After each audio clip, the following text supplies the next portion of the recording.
nor unappreciated. But tonight our goal is to give all of you as electors, whether you are in person or online, the opportunity to get some information and insight into these 8 candidates who have put their names forward to do the very best that they can for the town of Sundre. So we'll talk a little bit about asking and submitting questions. We will not be taking questions from the floor. If you have a question for the candidates, please visit one of the writing tables. There are pens and papers there. Please document your questions. Place your questions in the containers that are on the tables, and those containers will be taken over here to my left with the question vetters. We anticipate we may have several questions to go through tonight because we have 3 hours. We ask you to keep your questions centered on topics related to municipal operations, avoiding personal arguments or irrelevant tangents. Please ensure that your questions are courteous and respectful, as we will not ask anything offensive or targeted. I think we can all agree that everyone here wants the very best for the town of Sundre, and let's keep it in that spirit. If a similar question has already been asked, it will not be repeated. We have 3 question vetters this evening to ensure candidates are respected, and we have some good balance of questions to give you the best information. They are Terry Leslie, Mike Bukaboom, and Alan Terranozzi, all electors of the town. We'll get through as many questions as we can, but depending on time, we may not get through all of them. This session will conclude at 9 p.m. If your question is not asked or you would like further follow-up, we encourage you to reach out to your individual candidates that you would like to speak to before October 19th. So an outline of the evening. Each candidate will have 2 minutes to introduce themselves and their platforms. Once introductions are complete, I will ask the questions submitted by the electors of Sundre. Each candidate will be provided with 1 minute to answer that question.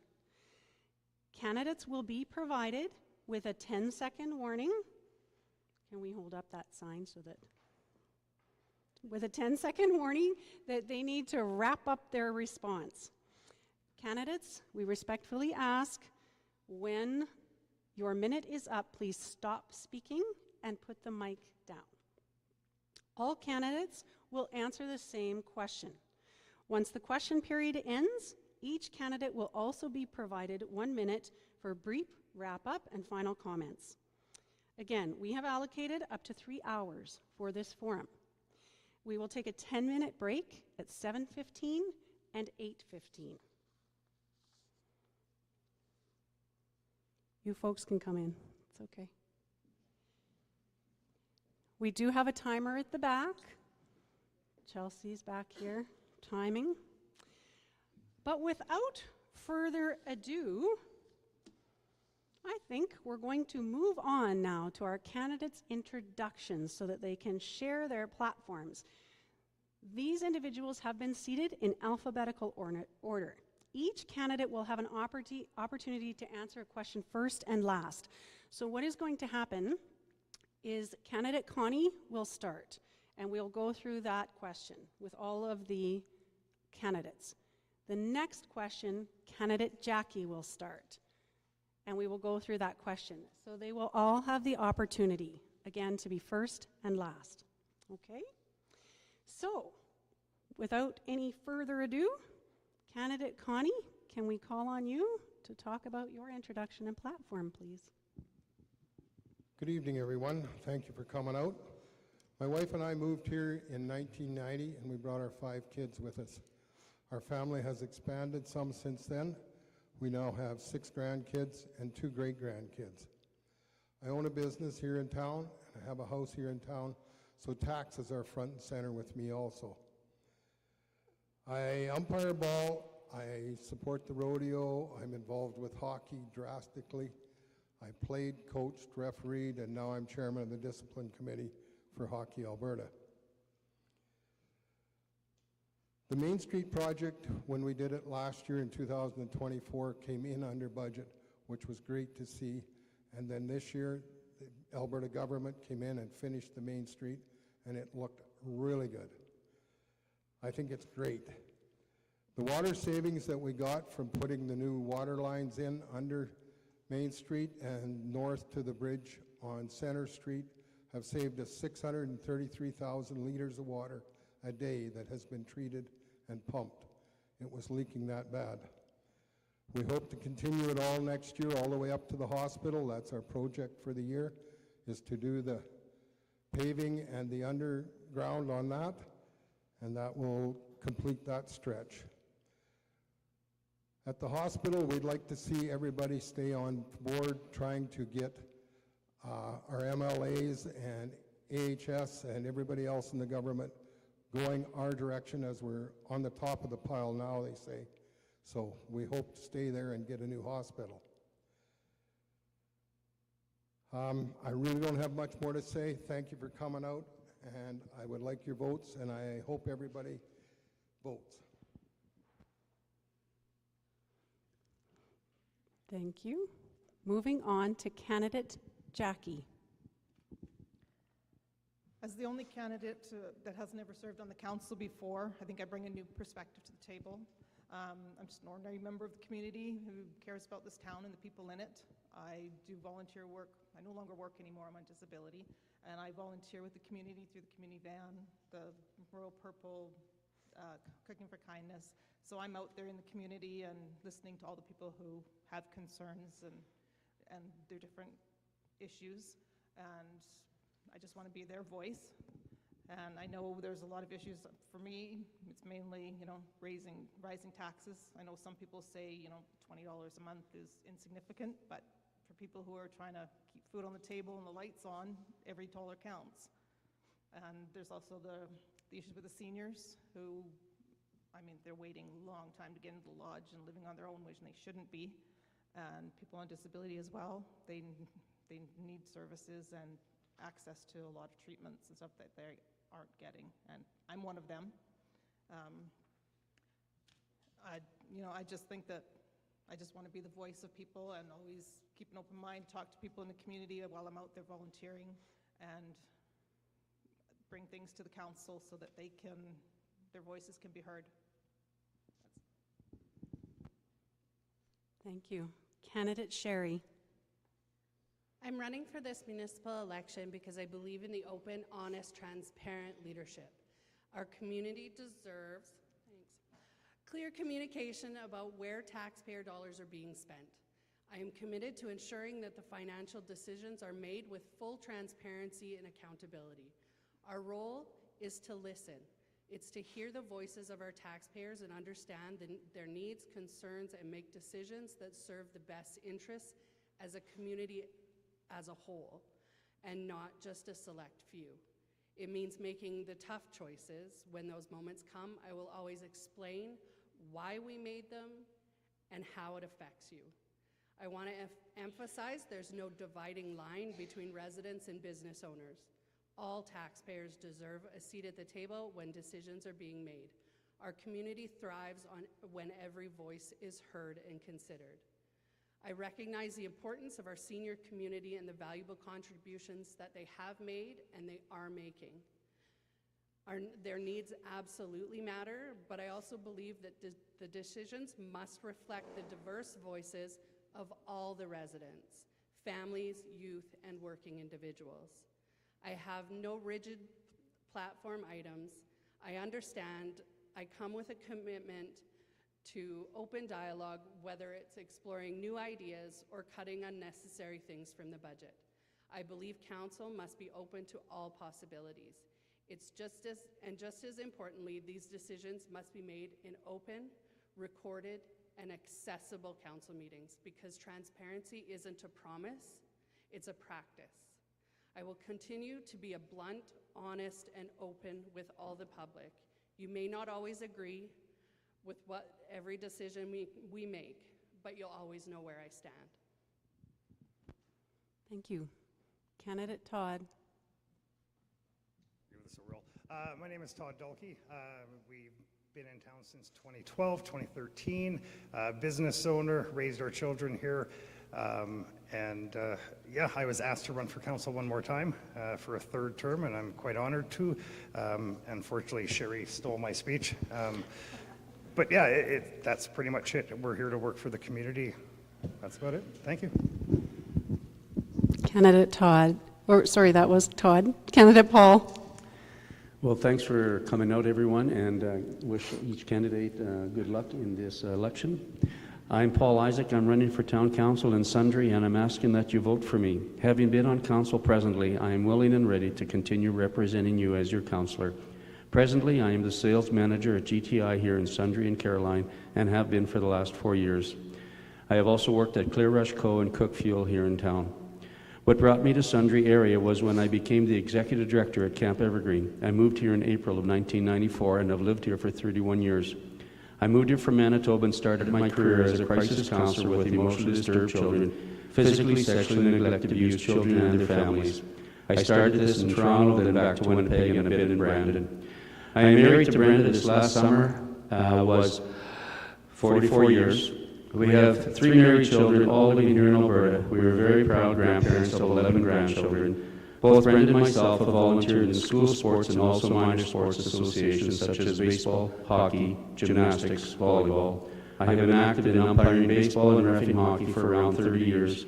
For about 18 years, I've been a provincial supervisor in both Hockey Alberta and Baseball Alberta. I believe in the last couple of years, the town has made some very big steps in seeing our town have sustainability and growth. With our lagoon, everything has been approved and passed. With that, we are starting to receive calls from developers wanting to build in Sundre. With the current administration cutting red tape for developers, they are happy to look at investing their money and building here. Hopefully, this will represent a more affordable taxation cost to all residents in the future.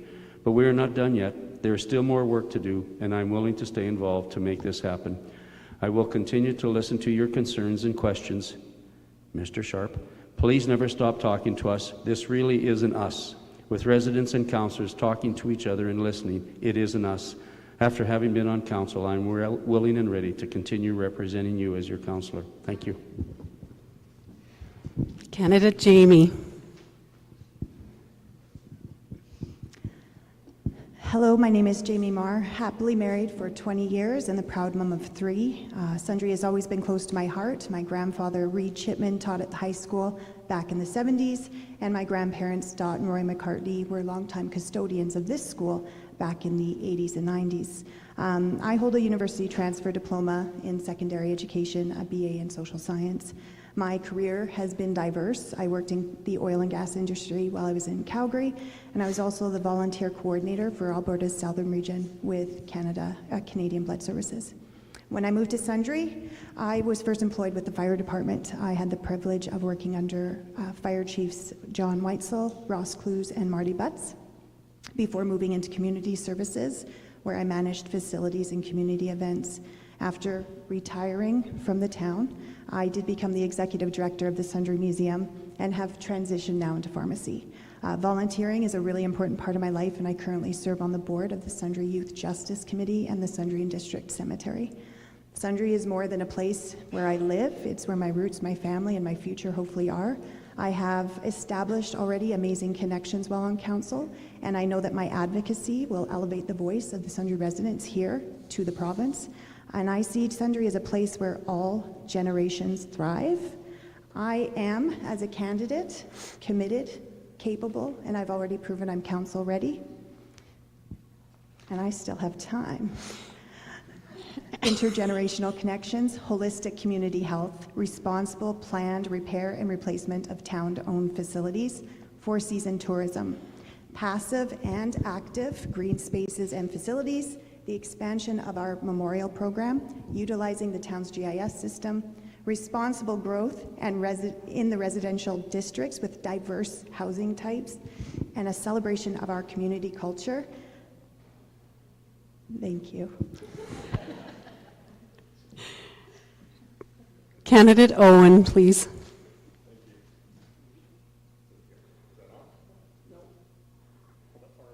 There we go. Hi, I'm Owen Peterson, and I feel very fortunate to have been raised in Sundre and to also raise my children in Sundre as well. I have a very few priorities that you will get out of me.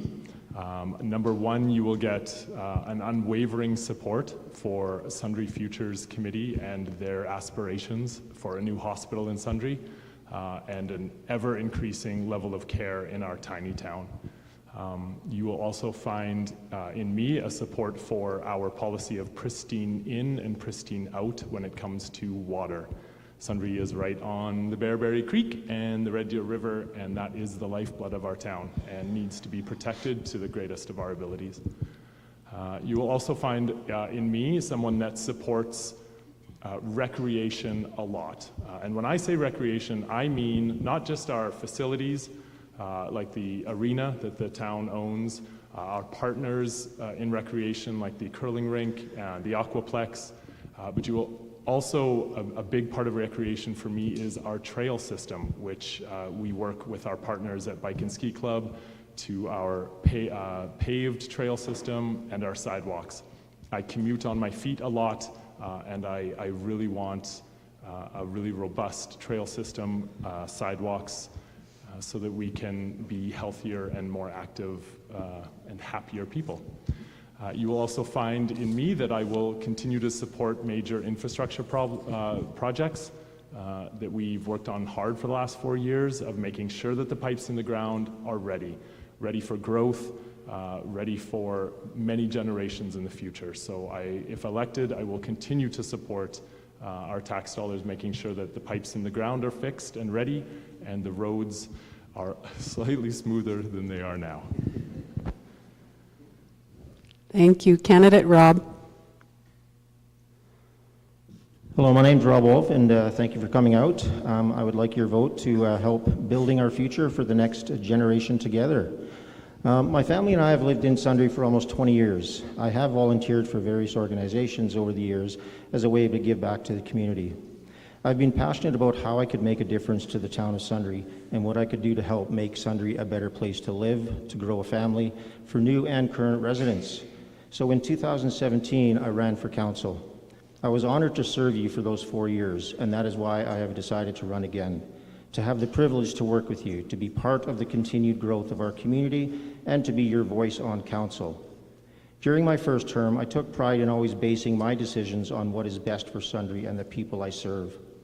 I believe the key factors in having a strong relationship with residents is being transparent, open, and honest. I feel that being on council in the past has given me the experience, strong leadership, and knowledge to make informed decisions that are needed and to be expected from your councillor. My objectives for the next 4 years would be fair taxes. I'm committed to fair and responsible taxation. With regards to service levels, I'd like to continue to improve on service levels, keeping in mind every dollar spent on services needs to be thought out with your dollars in mind. Accountability and transparency. I'm committed to being open and honest. The decisions we make today will affect our kids of tomorrow. Infrastructure, continue to invest in that. Regular maintenance on our roads, sidewalks, and other town facilities with sound planning in mind. With regards to having a safe and connected community, I'd like to stay engaged with our local RCMP to provide a safe and friendly environment to raise family, to continue to enhance the trail systems for all to enjoy. And lastly, I'd like to see tourism. I'd like to see us work more collaboratively with the Chamber to promote Sundre as a destination that people want to come visit, stay, and enjoy everything they have to offer. Thanks, Rob. Okay, that concludes the introduction portion. Let's get into some questions so that we can get you folks some answers. So, as I noted, we're going to start with the next candidate. So we are going to let candidate Jackie start with this question. Budgets are always tight. How would you balance responsible spending with investing in growth and services? I think that every expenditure that is on the books right now should be evaluated and either eliminated or cut, so that the things that are important to the town can be paid for, and that, it's whoever the town deems as valuable and most important to the town. Thank you. Candidate Sherry. Balancing Sundre's budget while still investing in growth is about understanding the difference between wants and needs for both staff and the public. My approach would start with prioritizing the basic needs of maintaining essential services, infrastructure, because those are the foundation of a healthy, functioning community. At the same time, I believe planning ahead so that our budget allows for some wants. The projects and improvements that enhance quality of life and help Sundre grow, not just the bare necessities. This means setting clear priorities, looking for efficiencies, and making sure that we're not continually asking taxpayers to pay more. Instead, we should be creative in seeking grants, partnerships, and new revenue sources, and ensuring that every dollar is transparent and accountable. Ultimately, it's about finding a balance, meeting our core responsibilities, but also investing in the future of Sundre the way it's fair, sustainable, and responsive to the needs and aspirations of our community. Candidate Todd. I sure can. Budgets are always tight. How would you balance responsible spending with investing in growth and services? We already do. It's why we're on cycles and 4- and 5-year plans. Previous or current administration and previous 2 councils have done a very good job setting that up. And as new needs and wants come through from the community, that's what affects those cycles, and that's where changes will come. But it's as the community wants or as our community needs. It's currently already on the go. Thank you. Candidate Paul. Yeah, I almost want to echo what you said there, Todd. Budgets are always tight, and we're always asking administration to find ways of reducing. The only way we have of generating revenue is through taxes mostly, or grants. So one of the things that our administration did just a number of years ago was they did a level of service. So here's what it costs to run the town the way we are today. So now we have that cost. Now we know that. Now we know where we're going to go. If the residents want us to increase our level of service, there's a cost to it. If they want to have lower taxes, we can lower the level of service. So there's a little bit of an understanding on how to proceed with that, and so that definitely helps.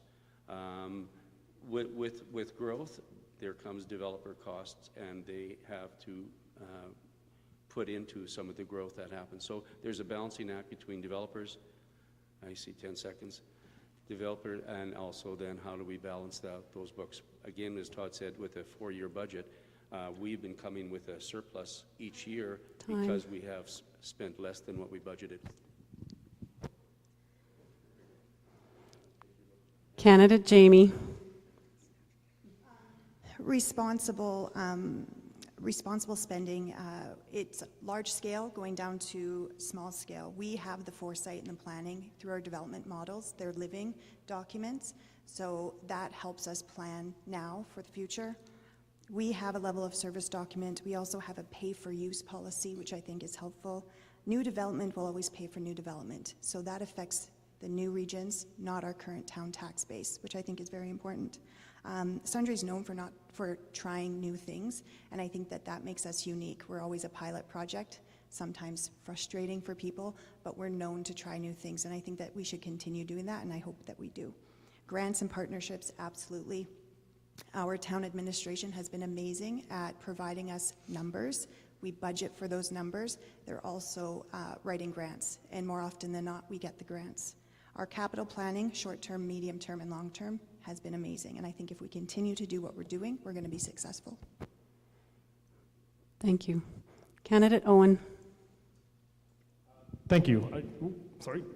I think this is really just a question about taxes, and nobody likes to see big swings in taxes.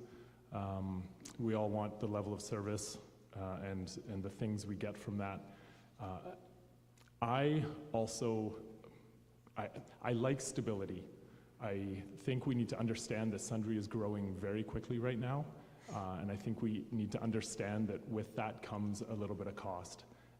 So I think you will find in me somebody that supports very, very minimal changes in our tax rate so that we can make it as stable as possible so that we can all budget, because we know that if you can budget, you can be financially successful.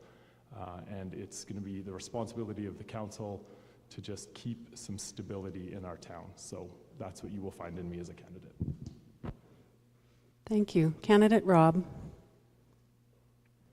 Thank you. Yeah, when it comes to taxes, taxes are a hard one to work your head around. I agree with Councillor Isaac with regards to service levels. You know, when I was on council in the past, I went to this one seminar, and one of the municipal officials said, would you like breakfast in bed, or we just want, you know, breakfast at a restaurant, because breakfast in bed costs a little bit more. So it depends on what types of service levels you want. If you want the service levels reduced, yes, that will reduce your taxes. But I'd like to see, you know, working with administration to see if we can attract any more types of business, because when you have a stronger business tax base, you will have a less burden on your personal tax base. So that's what I would like to see. Thank you. Thank you. And Candidate Connie. Budgets are always tough. We've got a 4-year plan in place. You want me farther away? Okay. Feedback. Sorry.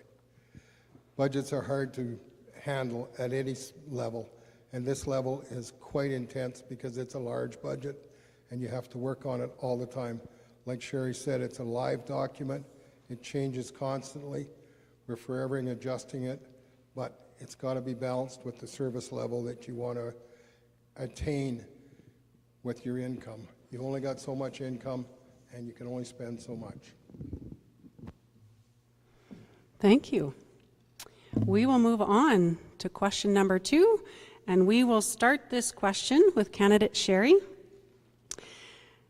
How would you make sure residents are kept informed and feel heard on important town decisions, issues, and events?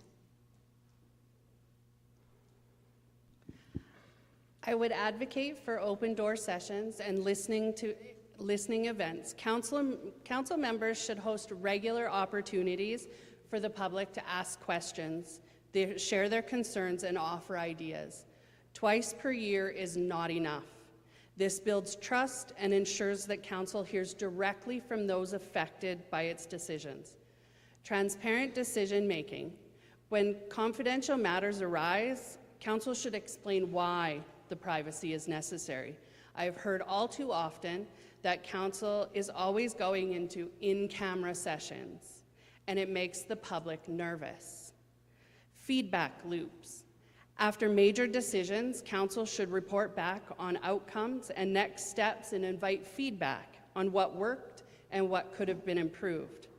Ultimately, council's role is to be the bridge, not the barrier, for communication between administration and the public. By making meetings accessible, financial information clear. Thank you, Sherry. Candidate Todd. I don't know how to answer that. I think we already do. Being such a small town, from a council perspective, along Main Street, there's 5 of us right on Main Street in 4 blocks. Absolutely any resident can come to any single council person and ask questions directly, and we'd be happy to respond to it. The office, for the town office, it is very inviting. Any questions, any person can call and go in there and get pretty direct answers right away. They do a great job keeping the online presence of the Sundre website and the app updated, and sometimes we could certainly do better on it, and we'll encourage administration to always do better on it. I think we already do pretty good on that, and those that don't know where we are or who we are, just ask. And yeah, most of our offices are open anytime. You can come talk to us and ask those questions. Candidate Paul. I think communication from council administration to residents is always a challenge. We have tried our best. I do understand that there's different levels of understanding communication from my kids understand it different than I do. And my grandkids can work my phone better than I can, and they're like 6 years old. And so that just reminds me that there has to be always more and different ways of communicating. I get a lot of residents calling me or coming to my house and asking questions, and I think that's probably almost the best way. I don't like the social media route where misinterpretations can happen. I do believe that social media is a way of communication. However, I don't know if it's the best. I think there's multiple ways we need to communicate, and we always need to be thinking outside the box to be doing better. Thank you. Candidate Jamie. Yeah, so communication has been a bright, shiny star during this council season. Just a note, the MDG, Municipal Governing Act, there are stipulations when it comes to how council communicates, so there are some rules we do have to follow. We do take that into account. Open houses, websites, social media, the newsletter, the mayor's message, the new digital sign at the corner of 2nd Avenue that I advocated for is now up and running. I'm super proud of that and really hope that that becomes something new.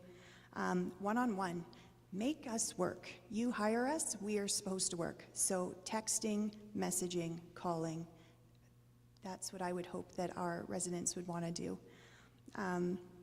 Outside of that, staying informed, coming to council meetings. I always get excited when I see people in our council meetings.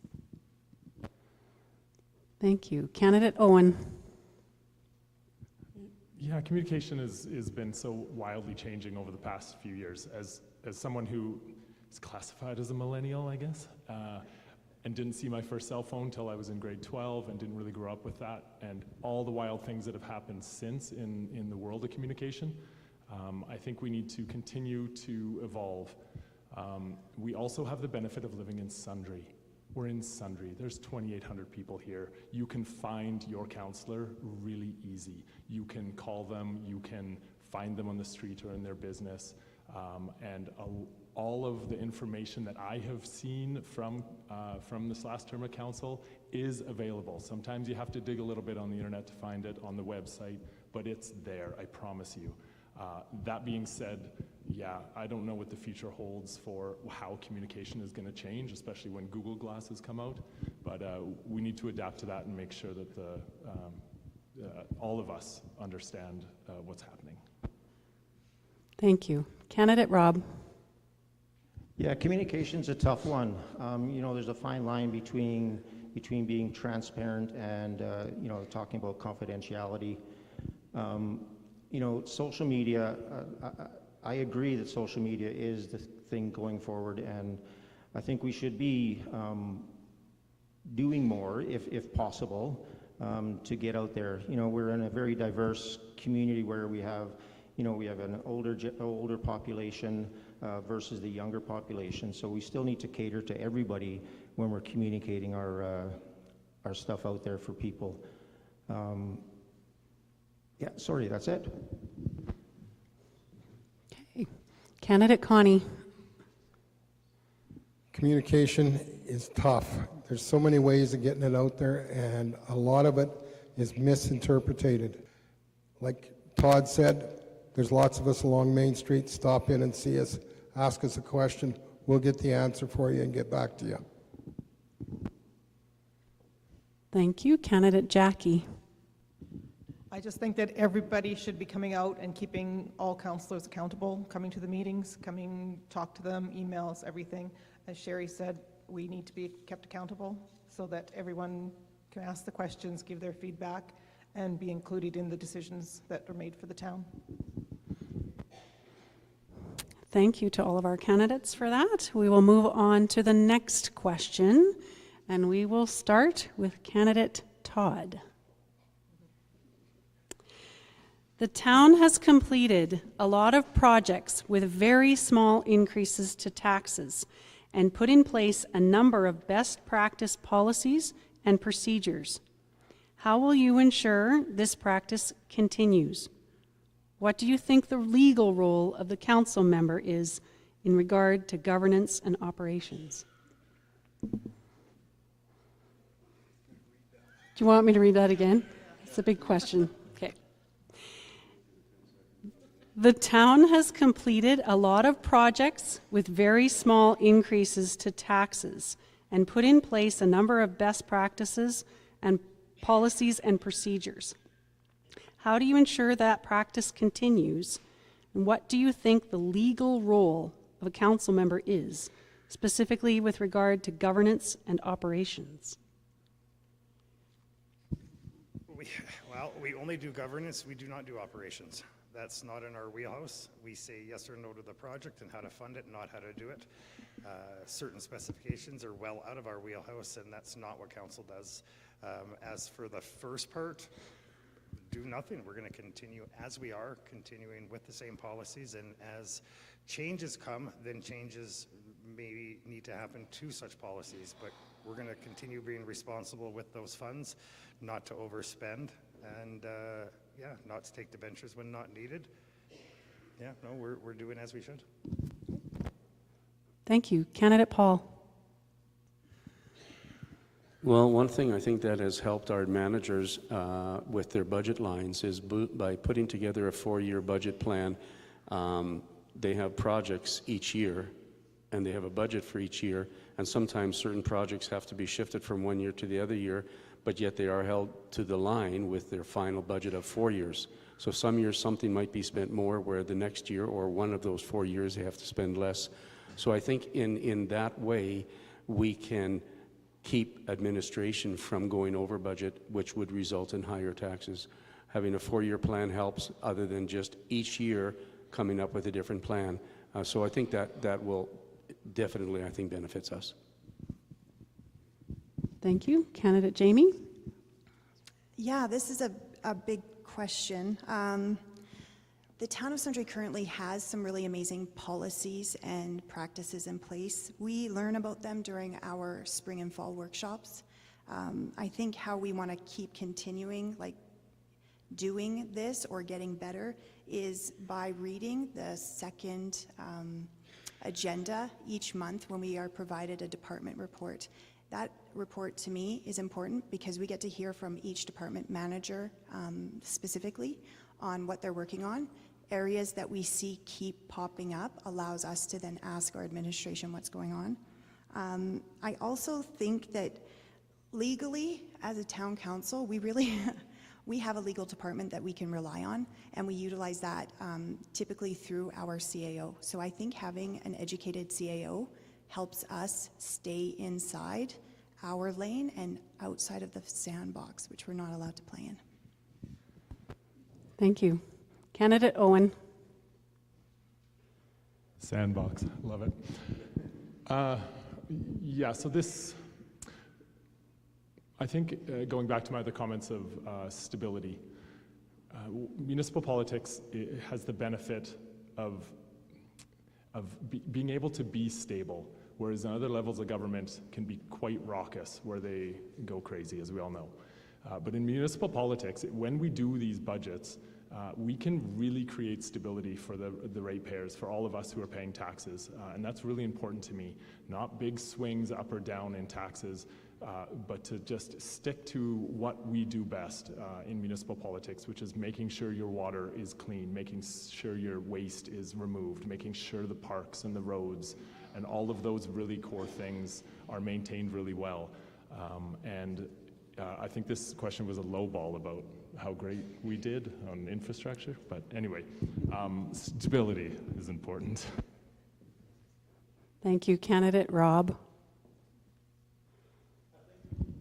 I think the process that is already in place, working with administration and, they come to council past and present with the budgets, and they present a quarterly budget to give council a snapshot on where our finances are.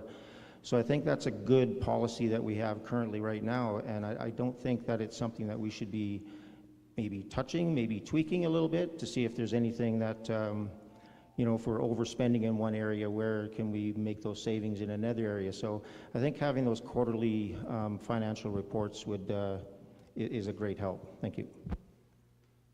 Thank you. Candidate Connie. We currently have policies and procedures in place to take care of most of these things, and we adhere to them and we follow them. And when, like Rob said, if they need tweaking, we can tweak them as we go, because they're all like living policies, so they can be adjusted and made better if need to be. Thank you. Candidate Jackie. I think that all of the new projects and things that are important to the town are very important to keep going forward. But in saying that, I mean, there's only so much money in the budget, and it should be looked at and reviewed constantly to get rid of or decrease or eliminate things that aren't as important, and so that you're always moving forward with the most important things to the town that everybody wants and needs. Thank you. Candidate Sherry? Can I be difficult and make you read that again? Yeah, you can. The town has completed a lot of projects with very small increases to taxes and put in place a number of best practice policies and procedures. How will you ensure this practice continues? What do you think the legal role of a council member is, specifically with regard to governance and operations? For the first part, the mandated multi-year budgets, as others have said, have allowed for administration to give us the snapshot of what they want to do and what we can do. And then every year, council will pass that budget. It allows for, as Todd said, the overages and the unders to balance out and make it easier to be closer to zero as possible. As for the legal aspect of the question, I have learned and I remember governance is council, operations stay out of. Thank you. We will move on now to our next question. And we will start with candidate Paul. How do you plan on making sure that staff compensation is fair and in line with pay offered in other communities of similar size? How will we make it fair with other municipalities of similar size? Of similar size, correct. Yes. We will make it fair. Okay. I guess their municipal affairs puts out what municipalities are paying, what budgets are, so you can check that way. You can check with other municipalities and find out online what they're paying. And so, I mean, all those answers are right there for you. And so then there's usually a cross-reference of 2 or 3 that we'll look at, and then probably quite often go middle to low. And our administrator would know that. Thank you. Candidate Jamie. Yeah, I think it's important for people to realize that operating a town, a village, a hamlet, a city is different between them. But overall, we're a professional organization, and you hire professional staff. And in saying that, you need to make sure that if you're going to hire someone, you want to keep that someone. You don't want to be rehiring and retraining year after year after year. So having fair compensation is important, and I think that we do that by doing surveys. We typically run ourselves between populations similar to us, Rocky Mountain House, Three Hills, I think, for example. I believe the town operates on a grid system, and what that does is when you reach the top of the grid and you can no longer receive a rate increase, we help our staff by doing a COLA, or a cost of living expense, or a cost of living, whatever it stands for, sorry. So every year council has the ability to COLA these people who have reached their top wage, and I think it's important that we do that. Thank you. Candidate Owen. Question again, please. How do you plan on making sure that staff compensation is fair and in line with pay offered in other communities of similar size? I think it's quite evident. As an example, I think it's quite evident in the level of service when staff are not getting compensated and are not happy in their jobs. So I know we have pushed specifically our community services department, because we do things in the last 4 years like build them a brand new outdoor rink and are like, okay, now maintain that with no extra money. Or, hey, we built this many extra trail connections and nope, you don't get any extra money, but now you have to maintain all this. And we've stretched that department a lot, and I think it shows clearly in your level of service if you aren't compensating your staff well enough. So I think that if elected in the next term, we need to work at that to make sure that our level of service is showing up, and that is directly related to how happy the staff are and how compensated they are. Candidate Rob. Yeah, I agree in paying fair wages for qualifications and experience. And I think our staff are paid accordingly to other smaller communities. There has been studies done in the past to reflect that. And like Jamie said, that they are on a grid level, so they will get to a certain point where that raise does not happen, but the COLA comes into play, and council has the ability, as she said, to say yes or no. So if it's a matter of doing some, juggling or cost savings, that's always up to council. Obviously they don't like to do that because, everybody needs to have an increase, but, it depends on economic times. Things like that might have to be looked at. Thank you. Candidate Connie? Being fair with your staff and that and keeping the wages level with other areas is a tough one. You've got to be checking around and know what your level of service you want. Do you need to pay them more to get the service level you want, or do you just hold them at where they are because you're happy with what you're getting? It's dollars and cents again. It's a tough one to balance. Thank you. Candidate Jackie? I think that everybody should be getting the fair amount according to what they're doing in their community and balanced with other communities of the same size. If you keep your employees happy, they're more likely to do a good job for you, and because you don't want employees that aren't happy and then you're paying them for not doing what they need to be doing. So keep your employees happy and they'll do well. And of course, always got to look at the budget as to what can be done, or if there needs to be cuts or more people to hire to keep the jobs done. Thank you. Candidate Sherry? Back in the day, we used to do wage reviews. I'd like to see that done prior to a 4-year budget cycle to ensure that our wages are competitive with other communities. It is tough because not all small communities like us have economic development people or a gas system. So it has to be done with a grain of salt because it doesn't cover all of them. But it is important to ensure that your wages are competitive because your employees have to live too. Most of them, some of them are town residents. They have to pay the same taxes as us. So we have to keep it in mind that it doesn't make the budget go out of whack just to increase the wages for the staff. Candidate Todd. Why do I keep messing you two up? You're both wearing blue shirts. I don't know how to answer this besides, I don't know, and again, partially not our job.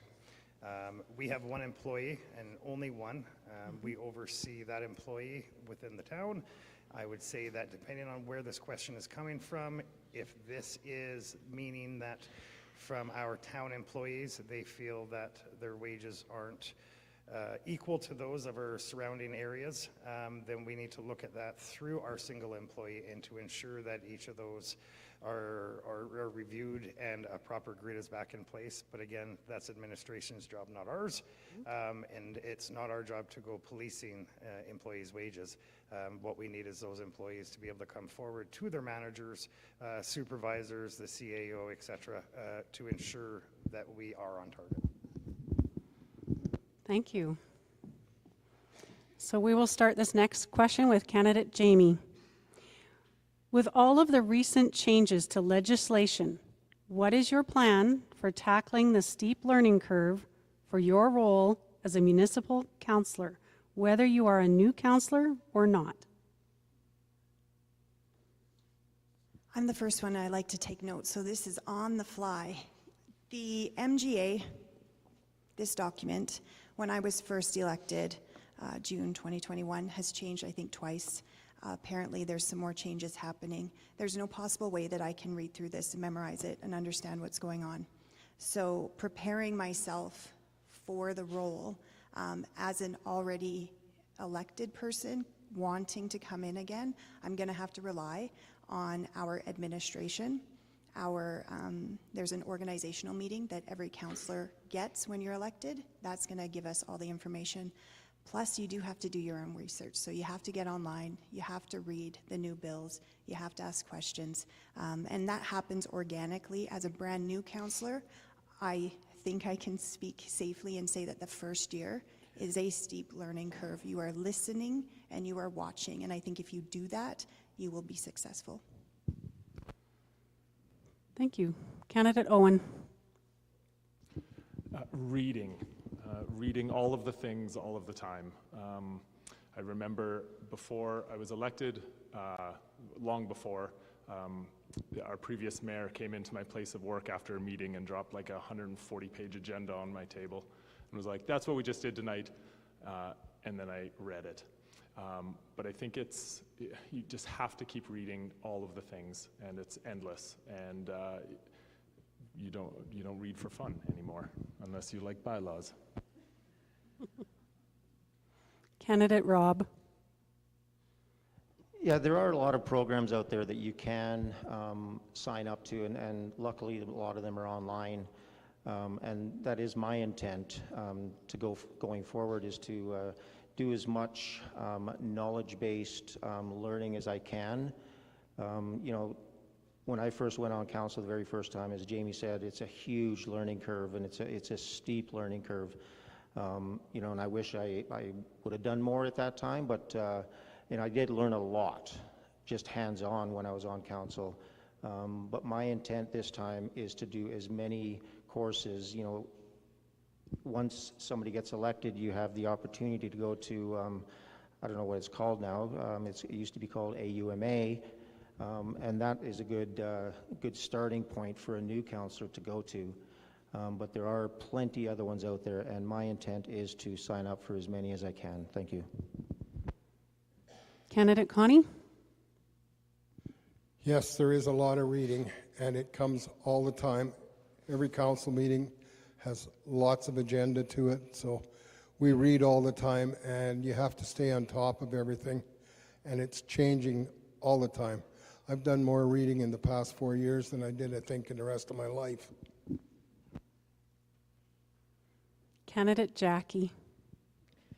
As a new candidate, I realize when I go in, I won't know won't know much of anything, but I will be having to absorb and go to every meeting there is, there's conferences, and reading everything I can get my hands on to learn as much as possible so I can do the best job I can. Candidate Sherry. Lucky enough that I have the foundation to be an effective counselor. And there are people that love bylaws, Owen, because I took them with me and I work on them at work every day. So I love that stuff. So there's going to be a lot to learn, but I'm ready to do it. Thank you. Candidate Todd.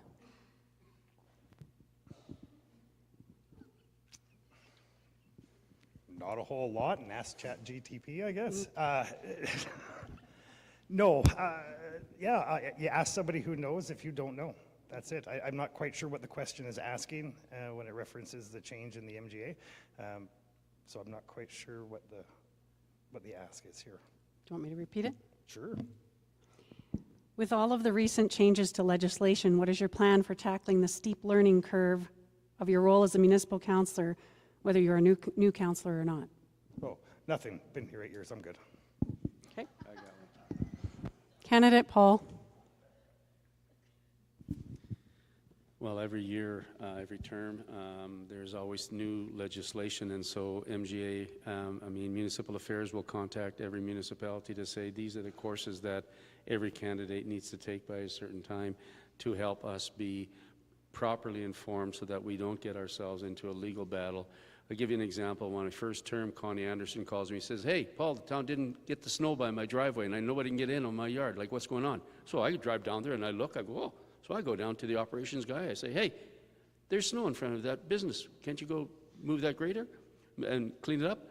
I got pulled into the CAO's office telling them that I don't have permission to do that. I could be in a legal battle. So there are things that whether you like it or you don't like it, you can't do and you can do. And the government really allows us to learn by the different courses we take. We get a lawyer to come in and tell us all the things, and we have a code of conduct in our council as well. Thank you. So we will move on. Candidate Owen will start this question.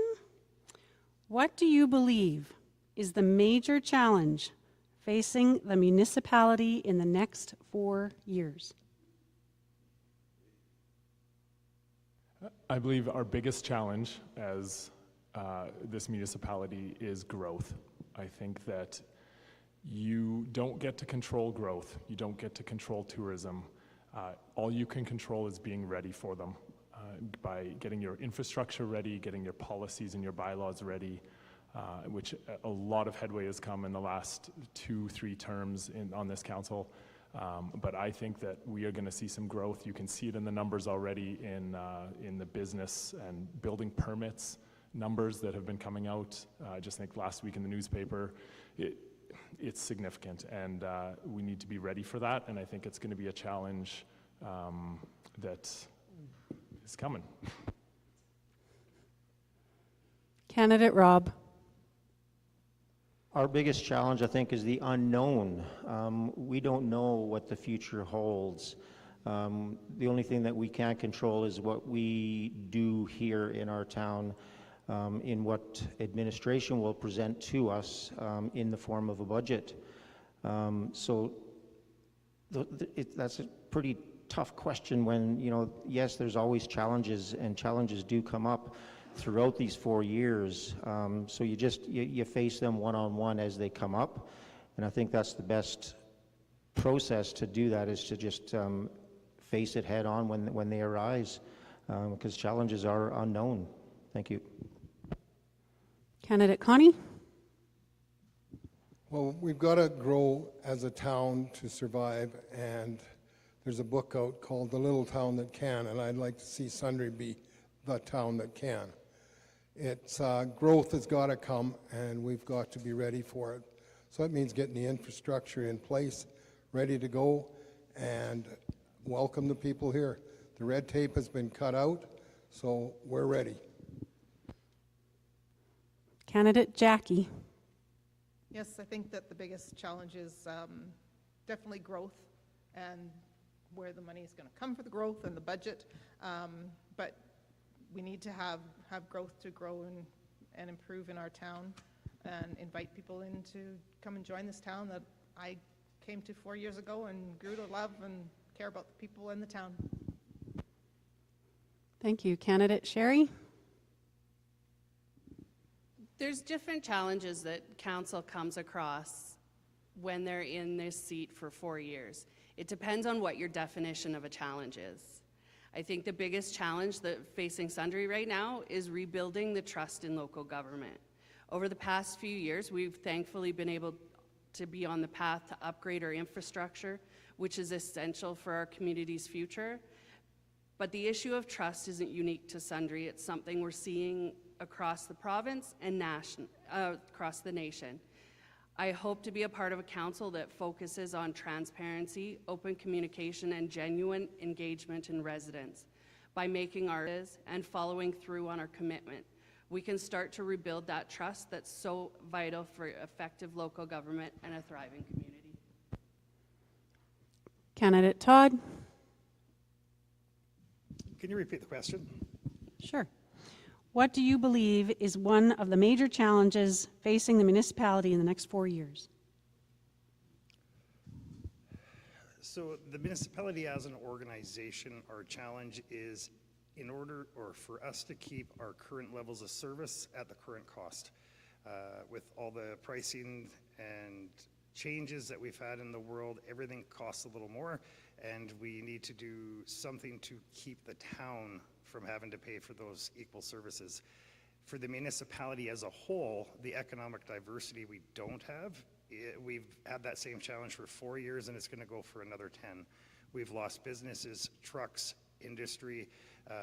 We don't have jobs. We don't have homes for those in Sundre.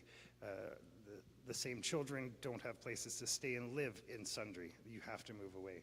So as a whole, economically, the whole municipality, it's going to be hard, and that's the biggest challenge, is that diversity. As a municipality, it's keeping costs controlled.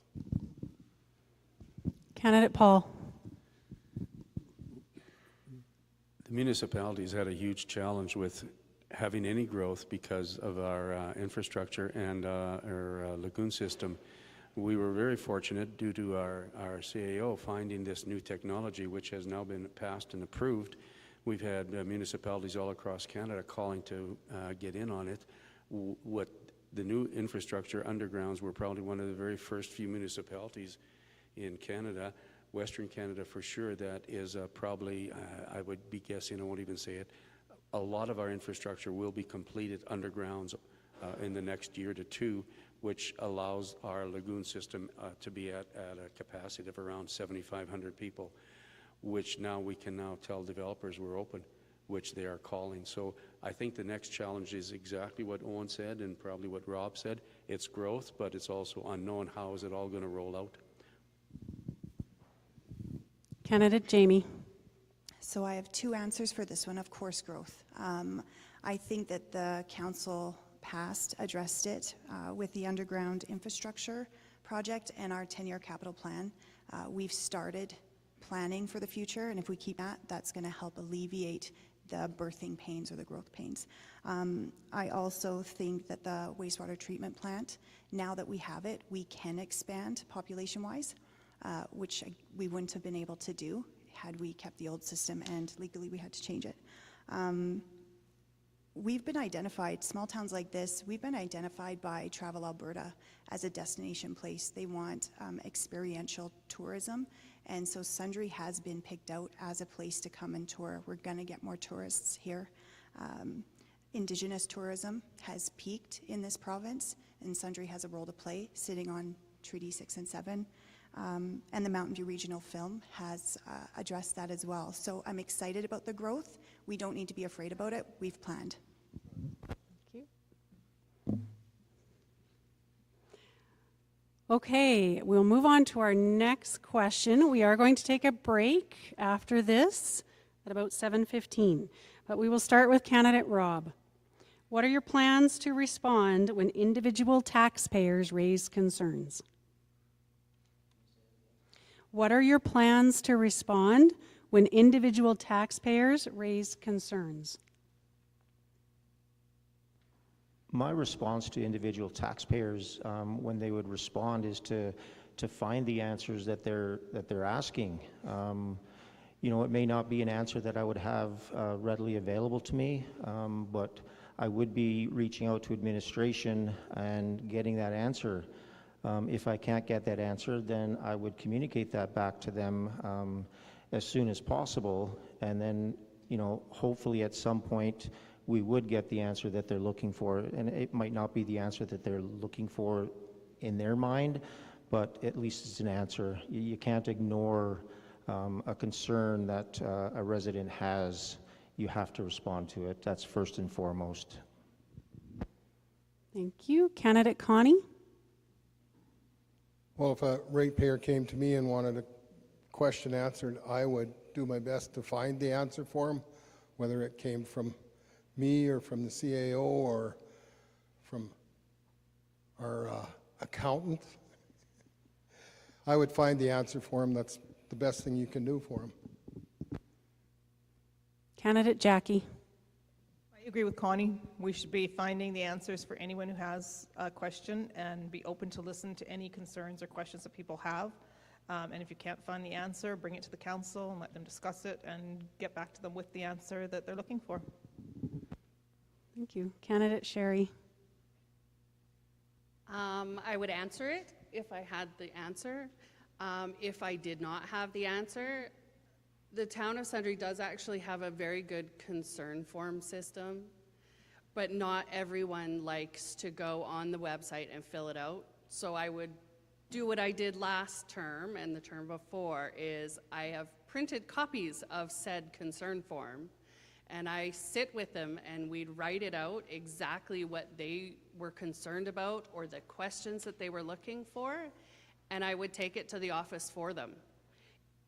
Some people don't like to go and to the town office to put concerns in, so we help them. It helped a lot with the seniors. Candidate Todd. It depends. There's some things we help with, there's some things we can't. As everyone said, you try to find the answers, you point them into the right direction of who to talk to on it. Unfortunately, there's some complaints or some issues that we just have no control over. In that point, it's getting them to the right person and letting them know that there's certain things we can or cannot do. Unfortunately, ignoring it or giving false hope or promise doesn't work. Yeah, you have to just be honest with that same person and get them in the right way.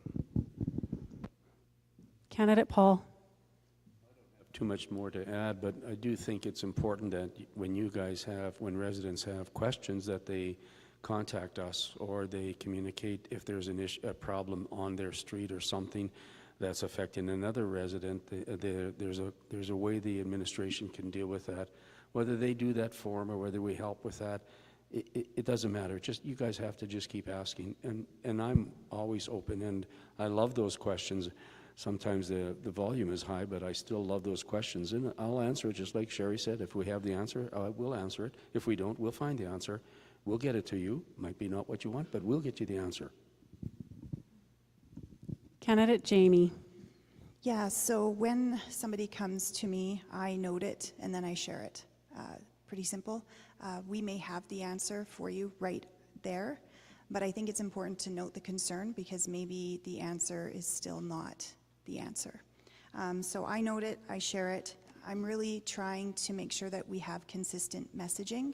Hearing from one counselor one thing and another counselor another thing creates chaos. So I want to make sure that I'm using the right data, the right numbers. So keeping informed. We take it to workshop. We have a big, broad discussion.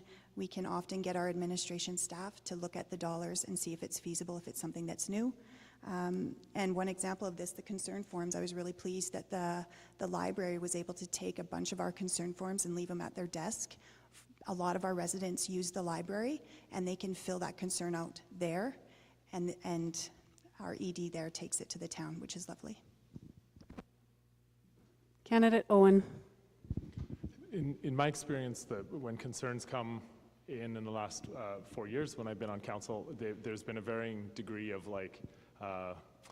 agitation, I guess. Some come in really calm, some come in quite agitated and emotional. But it's really important to listen and then try your best to find the answer. And when residents have come really, really agitated, I was always taught by my mother that no matter how loud the complaint is, there's a nugget of truth in there. And so really listening and digging to find that truth and to get the answers for them is really important and difficult sometimes. Thank you. Okay, I think at this point in time, we are right around that 7:15 mark, so we're going to take a 10-minute break, and we will reconvene. Thank you.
Hello, everyone. If any of the conversation here has generated further questions, if anybody has further questions, please make sure that you're documenting them at the writing tables.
Okay, everyone. If I can get everyone to take their seats.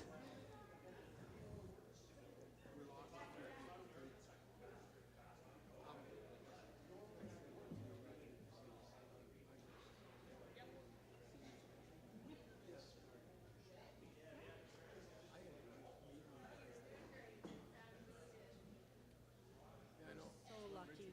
Yeah. Okay. Let's keep going so we can hear more from these great candidates.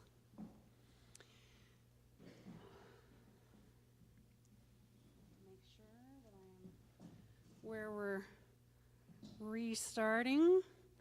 Oh, candidate Connie, we're going to start with you again. Okay, question. Real and meaningful work can only be accomplished when there is a healthy team environment and true collaboration with your fellow councillors and administration. How will you work to ensure you are contributing to creating and maintaining a true team environment to ensure a productive council and sustainable community? That's a tough one. It's always open for dialect and lots of conversation. If we don't have that, we won't have a team environment, but we all got to work together and pull in the same direction. And it's tough at times, but when we make a decision, we all get up and walk out of that room. We're all in agreement when we leave on whatever we voted, which way we voted. It's one voice when we leave. I know, I got it away now. It's got to be unified, and just a good team spirit is easily maintained if you're all talking. Candidate Jackie. I agree with what Connie said. We have to all work together. I mean, I know I'm a good team player. I work as a team with the community van and all the different places that I volunteer. Everybody just has to be respectful with one another and just get along. Candidate Sherry. Discussion is important, no matter what the topic is. I remember I used to disagree with council, even if I believed in what they were saying, just to foster discussion, just to have them tell me why they believe so much in something. I usually end up voting with them in the end, but fostering the discussion is important, and leaving it at the table when you walk away is equally important. Candidate Todd. Listening, taking the time to actually hear your coworkers' opinions, reasons, being able to have the frank discussions in an open council is paramount. Sometimes people have a hard time expressing themselves inside a group when they're being recorded or when the public's there, and that can very much stifle those discussions. So I guess what will I do? Yeah, listen. Candidate Paul. I think it's respecting each other. I think we need to respect you as residents. You are the ones that put the 7 people there. And so I think respecting each other is respecting you. There has to be a debate. There has to be a discussion. Not everyone will have the same idea. However, at the end of the discussion, at the end of the debate, there's a vote, and then that becomes the answer. When it's passed, then we all walk out agreeing with that. I mean, we don't have to like it, but we do have to respect each other. Candidate Jamie. I think I was lucky.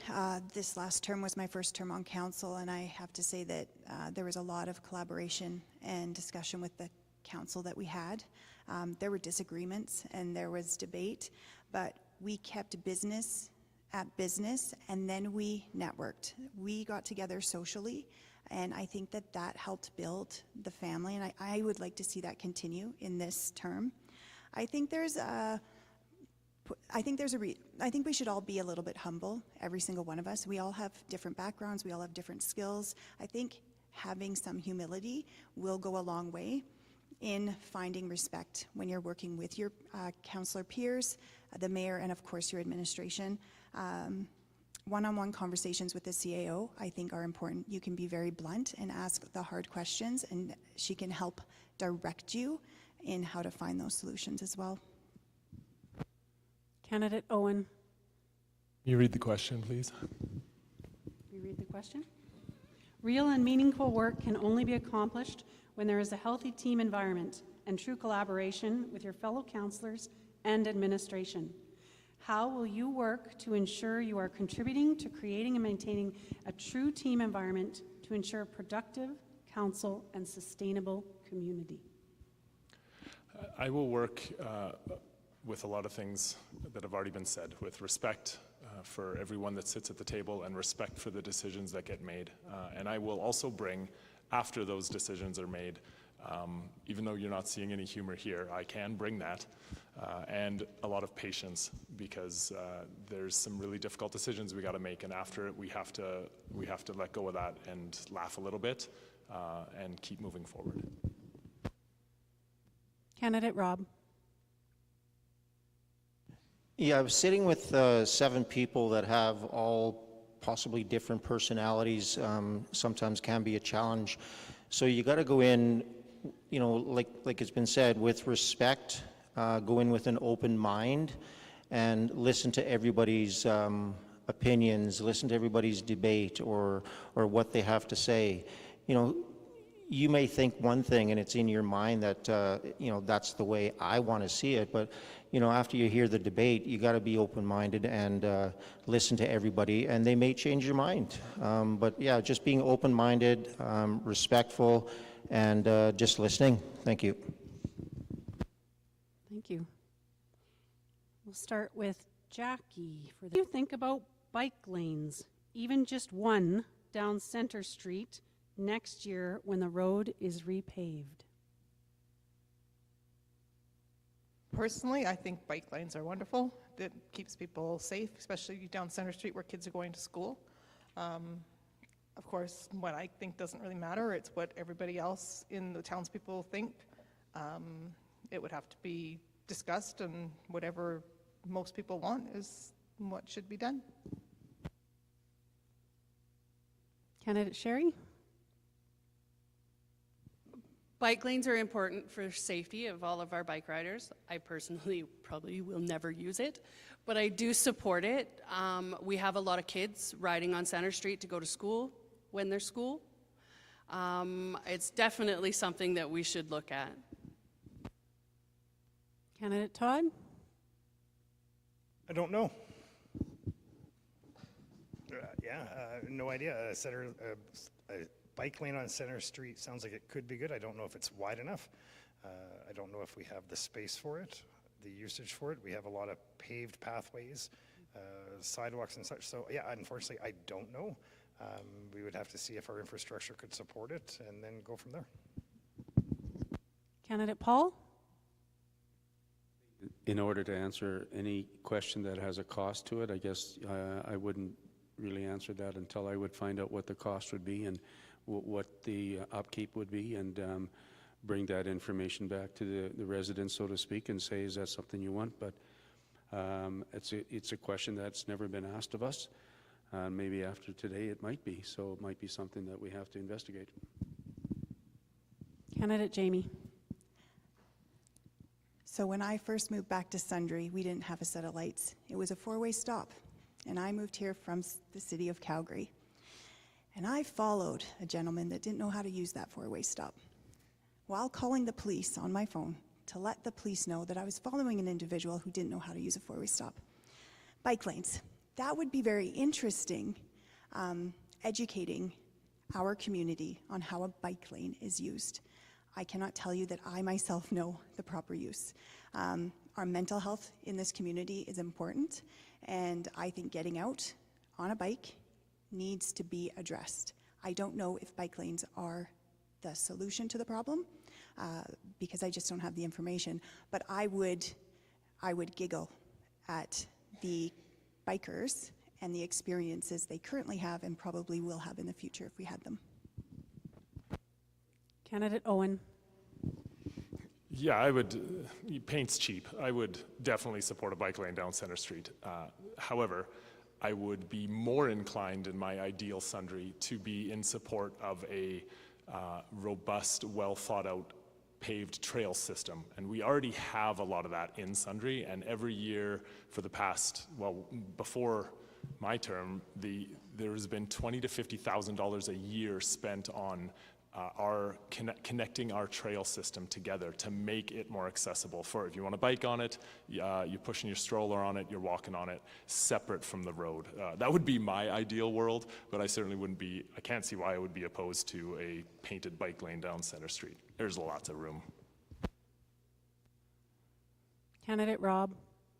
I think first and foremost, safety of any pedestrian or cyclist is about their safety. So I wouldn't be opposed to a bike lane on Center Street. I think I would need a bit more information, feasibility, usability. So I'd need those answers first before I could make a decision, but I would definitely not be opposed to it. Thank you. Thank you. Candidate Connie. I think we'd have to investigate it more because I don't know if you have a vehicle parked on each side, if you're going to have enough room left, if you put a bike lane in and take up 3 or 4 feet on one side. But if it's feasible, it's going to be tough, I think. Thank you. Next question. We will ask candidate Sherry to start. You will need to make spending decisions for the community. What factors will or do you consider when determining what taxpayer money to spend where? As I mentioned earlier, we need to first start with the needs, what the regulations are, what we have to do for our community, and then we can build on there. The savings for our future. It's important that we make sure that we can balance the needs and the wants. Wants, they come on the back burner if there's not enough money. If we have to ask for too much money from our taxpayers, then we'll want it later. Candidate Todd. Sure. You will need to make spending decisions for the community. What factors will or do you consider when determining what taxpayer money to spend where?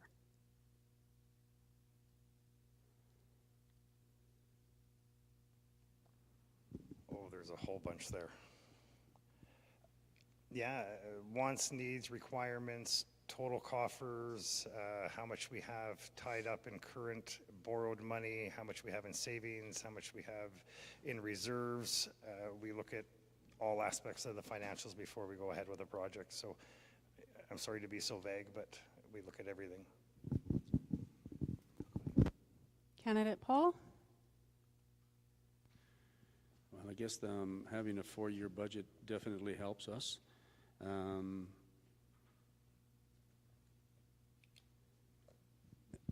guess it's not an area that we deal with in the sense of every department has a budget, and so we approve the picture of the budget, and then if there's something that's extra, I'm not really sure exactly what the question is asking. I'm having a hard time wrapping my head around that.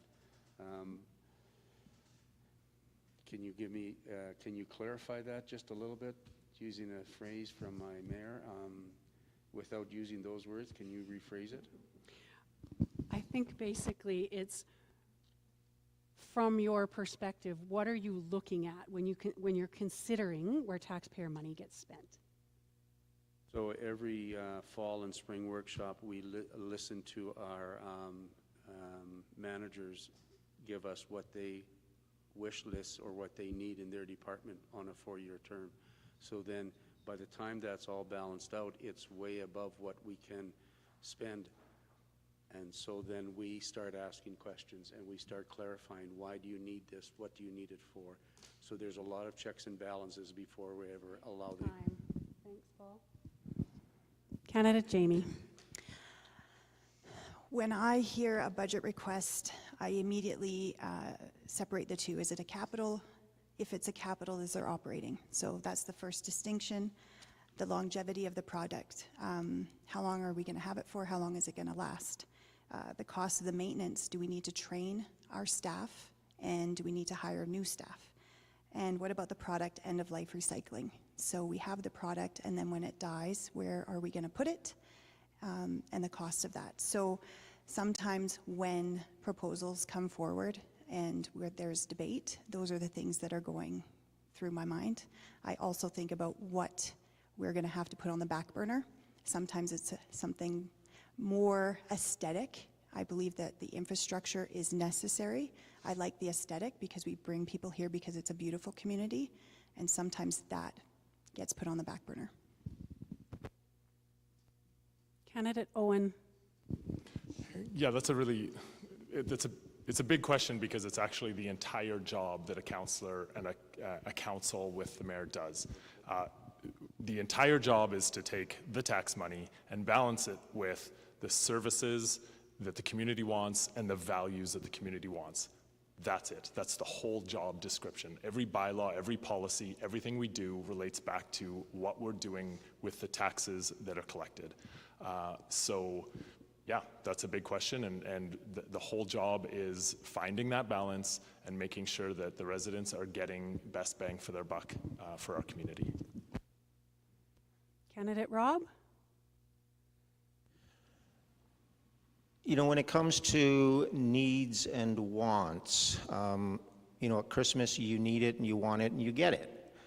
When it comes to people's taxes, like Paul touched on, the managers come to administration with their needs and wants.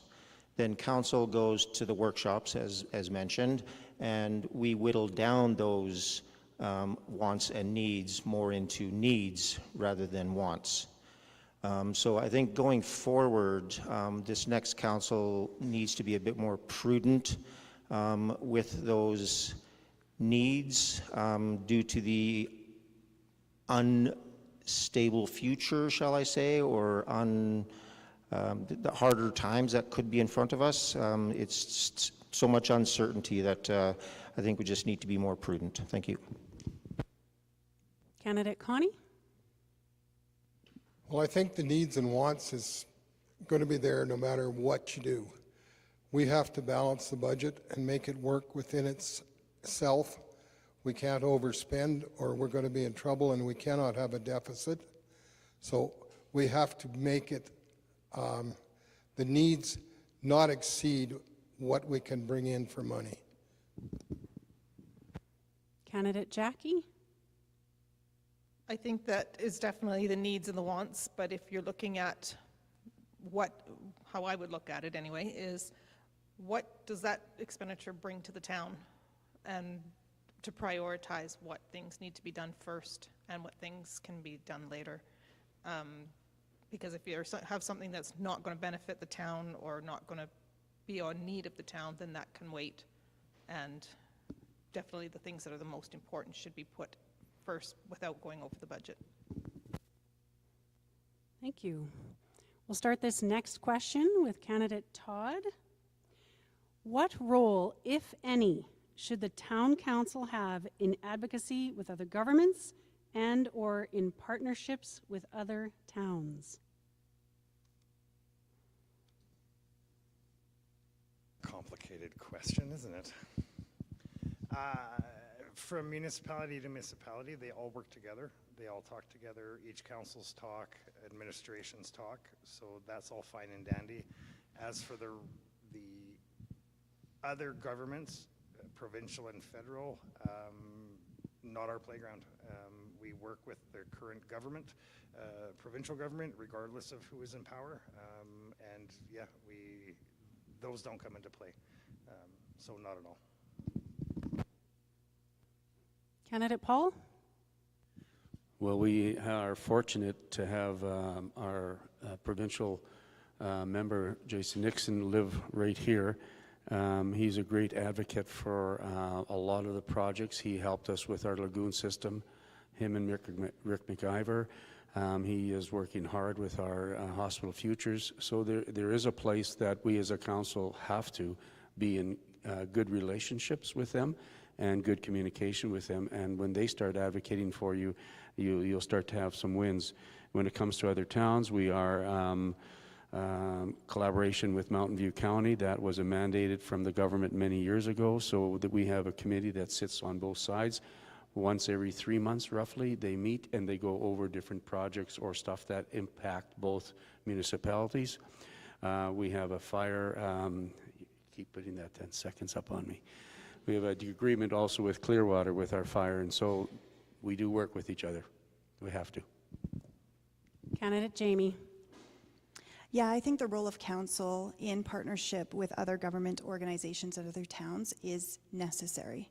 I was very pleased to take part in 2 elected women networking groups. I got to form really great bonds with women who have been elected in other municipalities, bigger municipalities, learned a lot, have their texts, can ask questions and figure out what they're struggling with and what they're doing to help. So it helps me be a better counselor here. Our reputation, Sundre's reputation on the larger scale is important. I don't think it's feasible to send over 100 senior ladies up to the legislature to advocate for our community. We can do it here among 7 of us. We have a mid-sized mayor's caucus or meeting that happens. The mayors get together and discuss what's going on. This makes change happen. It's necessary, and I absolutely support partnerships. Candidate Owen. Yeah, building relationships is wildly important for a council because, well, for many reasons, but I think that it is more important for the position of the mayor. Council supports that position, and the mayor is the one who's out there pounding the pavement and advocating for Sundre. And I'm very pleased that Sundre has made the decision to have such a hardworking mayor to stick around, advocating to all levels of the government, to our neighbors, consistently, continuously building those relationships so that we can move forward in peace. We need to have strong relationships, and that is, yeah, I believe that's more of a job for the mayor to do as the spokesperson for our town with the support of council. Candidate Rob. I think having strong relationships with your neighboring communities is extremely important. I remember back in the day, you know, we had a rocky relationship with Mountain View County at one point, but I think I've seen that turn around over the years, which is good because they're one of our biggest partners in how they help us fund various programs that we have within Sundre for our residents. So having a strong relationship with our surrounding neighbors is very important. Thank you. Thank you. Candidate Connie. Yes, having that strong relationship with the areas around us is very important. We have reciprocal fire agreements all over the place. We go into Clearwater County, go into Bighorn, lots in the Mountain View County, and we got Olds and that comes out here if they're needed. It's just, you got to get along with your neighbors, and it works well. Candidate Jackie. I think that having good relations with your neighbors, the municipality and the provincial government is always going to be a good thing. Bouncing things off each other, getting help for when the ambulances aren't in town or fire department's not in town. It can always go, open communication is good to get help for us to help them, but it goes both ways, help from everywhere. Candidate Sherry. Reword what they all just said. Yeah, collaboration on all levels of government is important. It doesn't matter if it's your neighbor or if it's someone sitting in Edmonton. The more voices you have, the better you can work together and share resources. It's important. And we need to make sure that we keep it regardless of who sits in what seat where. Thank you. Next question. We will start with candidate Paul. I don't sense that the town people distrust the government because they see the results of previous council. but misinformation can create confusion and distrust. How would you address misinformation of how councils have governed or decisions they have made?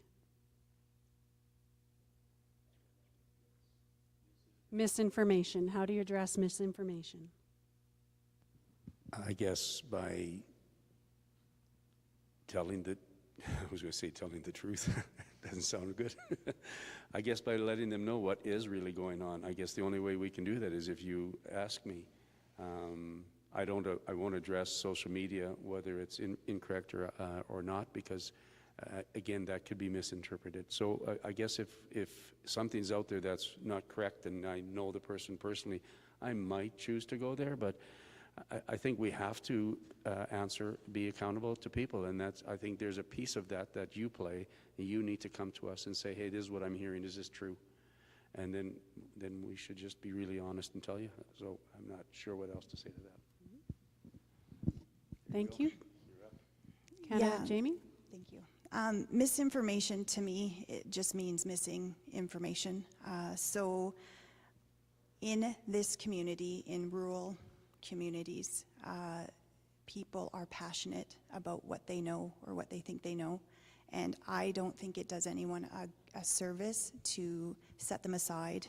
I think that it is important to listen to everybody's opinion and the information that they have.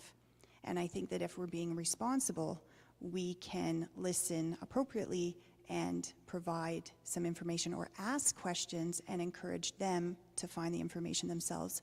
Nobody's going to listen to you tell them what they already believe is true. So just because I'm right doesn't mean that they're wrong. Misinformation was a hot topic word 4 or 5 years ago. It's still here. People are still sensitive to it, and I think we need to address that our community has a lot of opinions.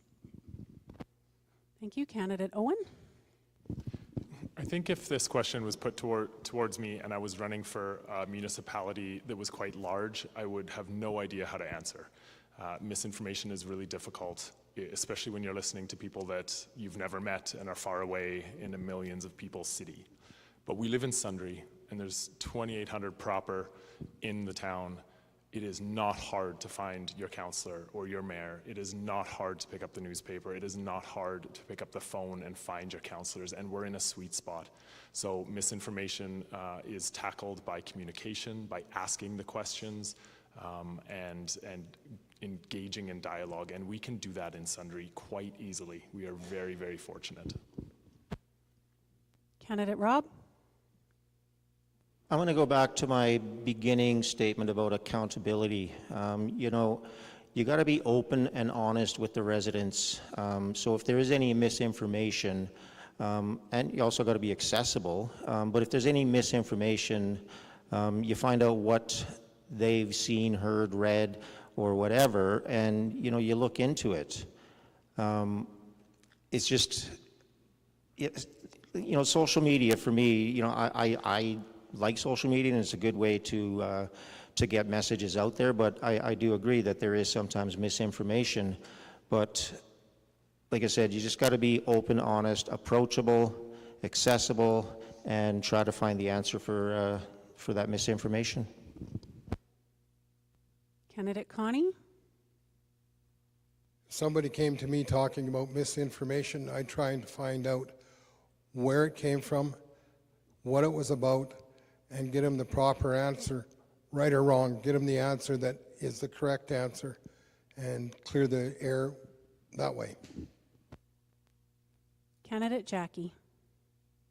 I think that we have to have full transparency, and people should be able to come to us for answers. I know for myself, someone who told me they asked a question to different councillors and they got 2 different answers. Or they say, I heard this from this person or that person. Come to the source, find out the true story, and don't believe things that just people tell you until you search out for the proper answer. Candidate Sherry? We live in a small town where misinformation can spread like wildfire. It's important, if we know there's misinformation, that we try our best to put the correct information out. But if we're doing that in the beginning and council is communicating with the public and telling them what's going on, you have less misinformation. So if you cut it off at the source and you take the time to put the information out there, then you'll have less. Candidate Todd? For Facebook.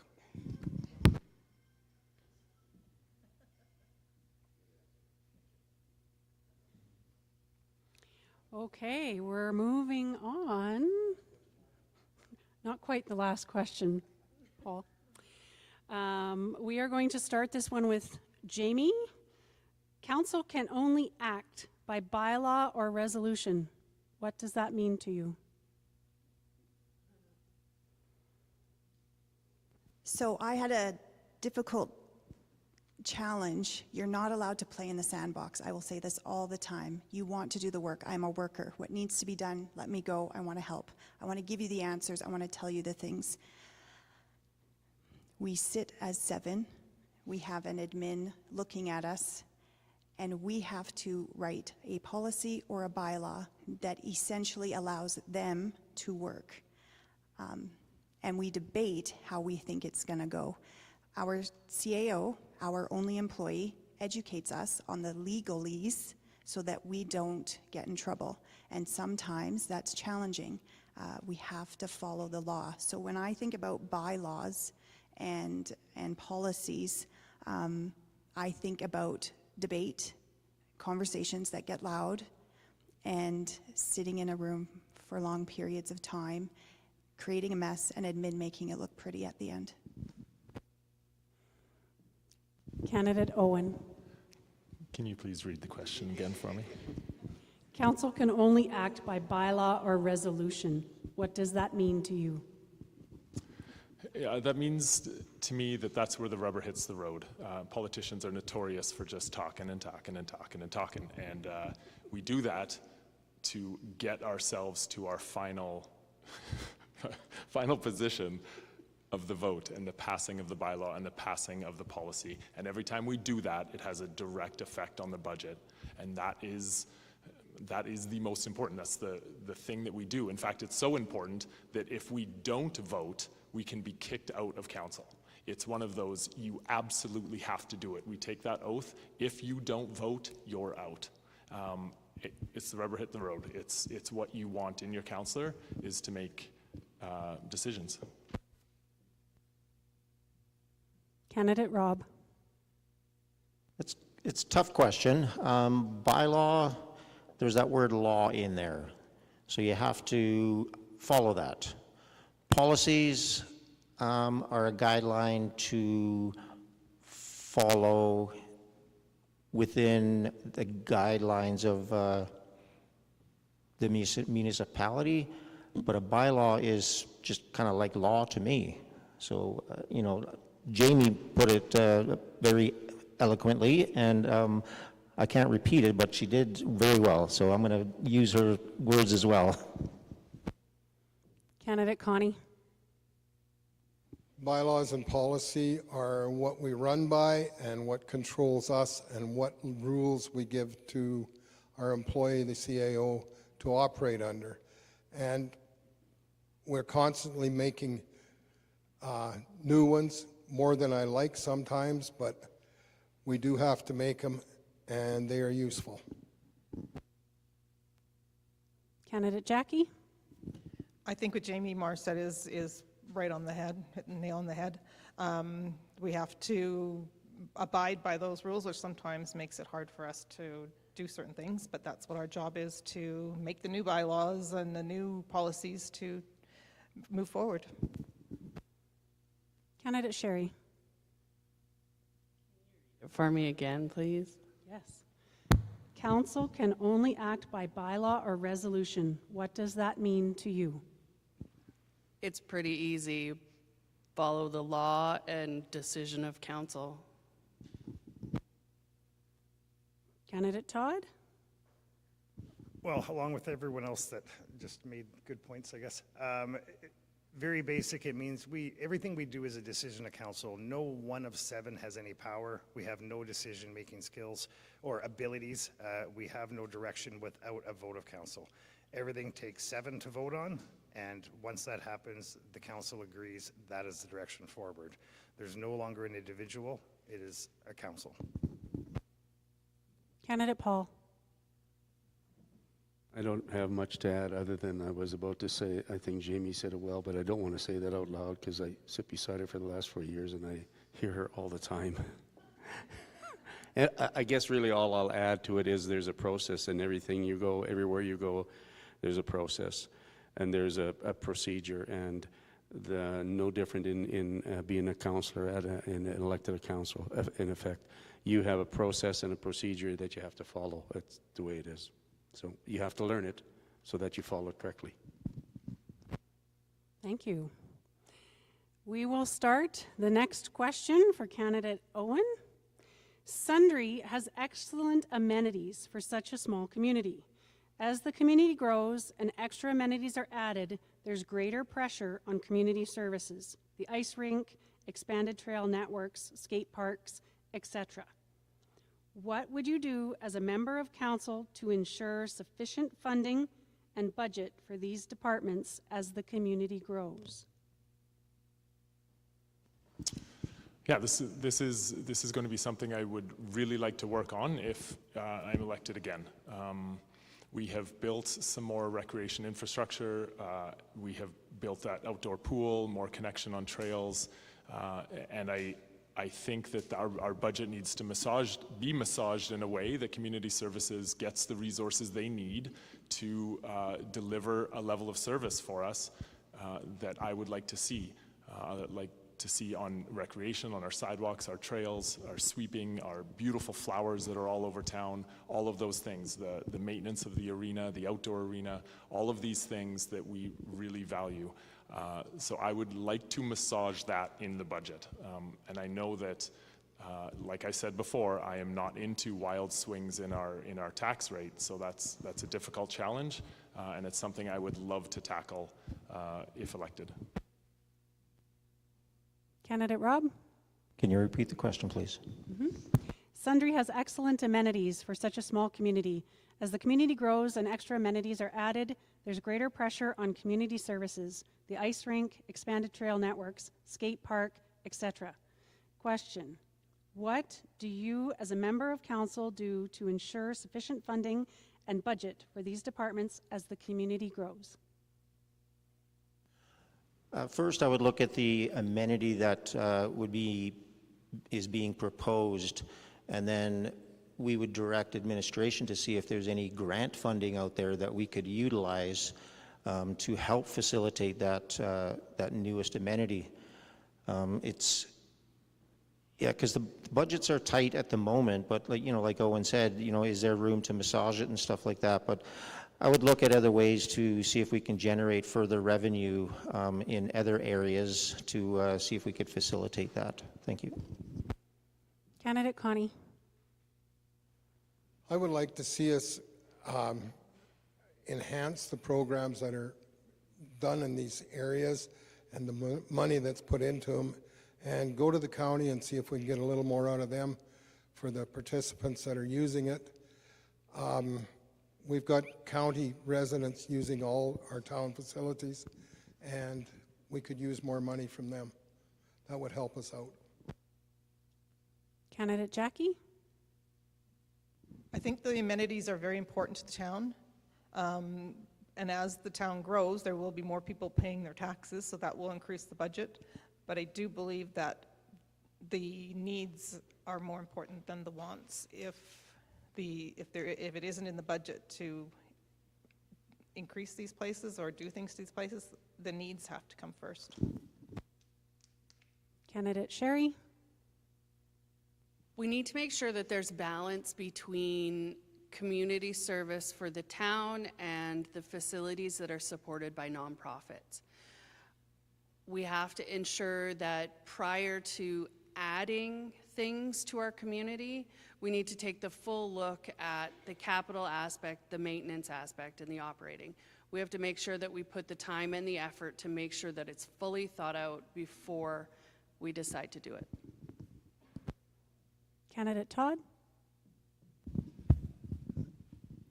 This could be a very deep question in almost every department, but it all comes down to our level of service, what we've communicated with our residents, what they've communicated with us, and their wants. If they want an Olympic-sized swimming pool, I want to pay $10,000 more a year in taxes, and that's as a whole, then that's what we do when possible. Other times you say we can't do it, we can't afford it, and you have to make certain restrictions. I think specifically in your example, it's going to come down to the level of service and what the current want and ask is. Candidate Paul? This is a continuated question from when we were asked what is our challenges going forward, and some of the answers was growth. And so some of the times municipalities in our particular town, we've had two things that I can think of off the top of my head, two growth things. Our aquaplex was put on by residents from our town. Our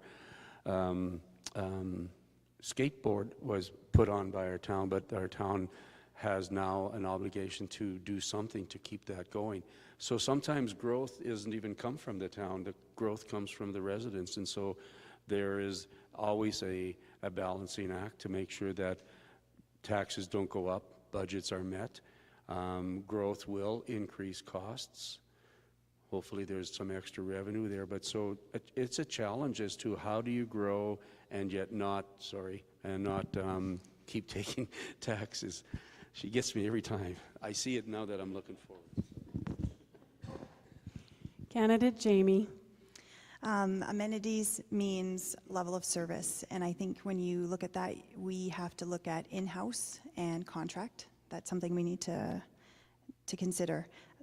The user pay in our fee schedule is something that we have. We can look at that again. This council actually just passed a sponsorship policy, so that's another way that we can move forward in new forms of revenue.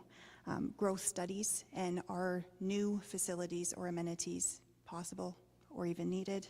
I think it's good to know the difference between a fad. Sometimes we actually in the past received money through the Sustainability Fund, and for the life of me, I cannot remember what they renamed it. Government funding was, and it's no longer. So we have inherited things that we have, and we need to keep those in the good condition before we look at building new. Community feedback, open houses, I really wish they were better attended, and I would advocate to everyone, please come to the open houses. Thank you, Jamie. Next question, we will start with candidate Rob. Many electors running for council do not understand the time commitments involved in the councillor's role.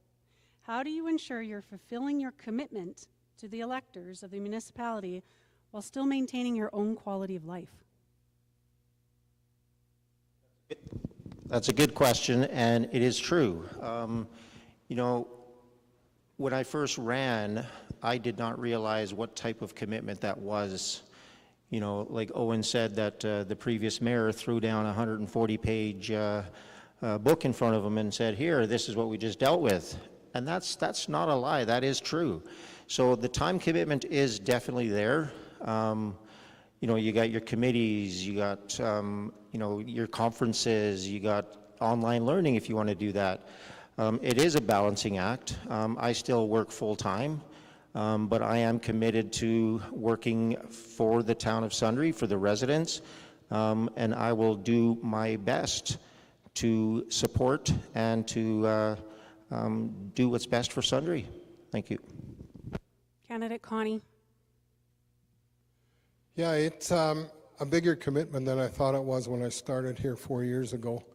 But I have now turned my business over to 2 of our kids, and I work part-time, sort of. And they run it, and they do an excellent job. I've got the time to commit, and I'm ready to work real hard for the town of Sundre, because we like it here. We plan on staying here forever. Candidate Jackie.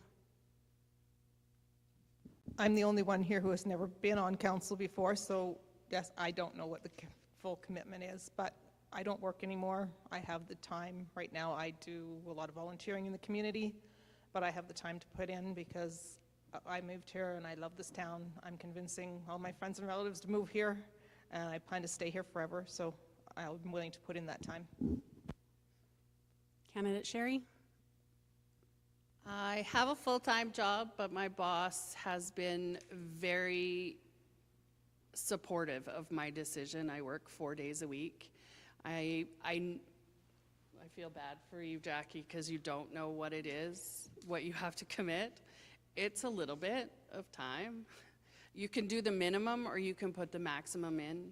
It's not a regimented, you have to put in 20 hours a week. You put in what you can and you time management. It's very easy to be very good at being a counselor, but managing your time appropriately. Candidate Todd. No, I was allowed to have a life, so it's all good. Candidate Paul. I think for each one of us, we agree to doing certain things in our lives, and it makes us busy. Some of us are busier than others. Some of us learn how to balance that. I think it's very important to balance it. The answer is different for each person. I'm quite busy in all the different areas I'm involved in my life, but I do find a balance. So I don't know what that balance is some days, but I do think that we have to have a balance, and the balance is different for each person. Candidate Jamie. Yeah, work-life balance. How is council position different than anyone else here? Business owners, people working in the school system and our healthcare system. The mill doesn't shut down. It runs all the time. It's a lot. I used to run a home-based business. I let that go, and I was okay with that. Supportive family. I have my husband here. And your big kids. My big kids are currently watching my little kid. Supportive business. I am pleased that I work and have worked in industries where they've been supportive of me stepping out and wiggling around. However, sometimes you can't make it work. And this is where a great council comes in. They can cover your back. So you are required to sit on committees, and sometimes you can't make it. Your alternate steps up, and I have had to send text messages an hour before a meeting sometimes, and it works. So work-life balance, we struggle like you.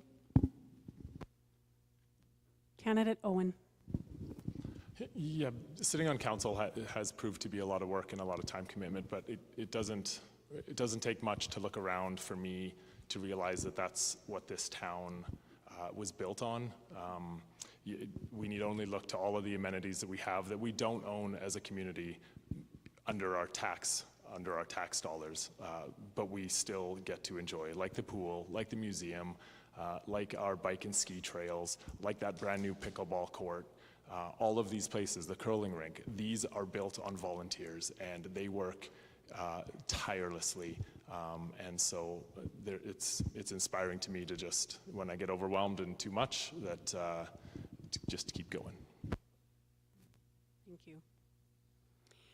So we did have scheduled a break for 8:15, but there is only one more question.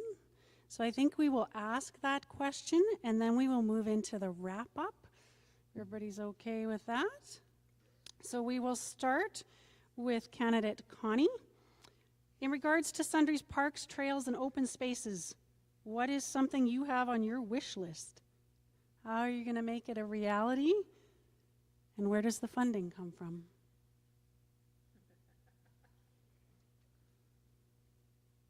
Parks, trails, and open spaces.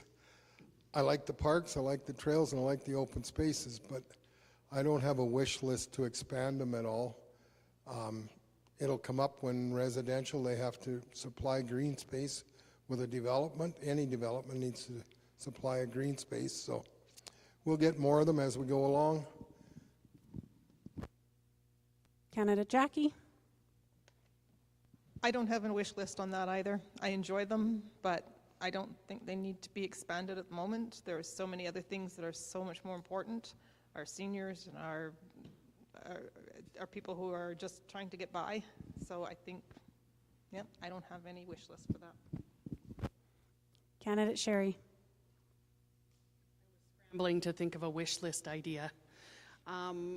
For years, we've been trying to make sure that our trails all connect.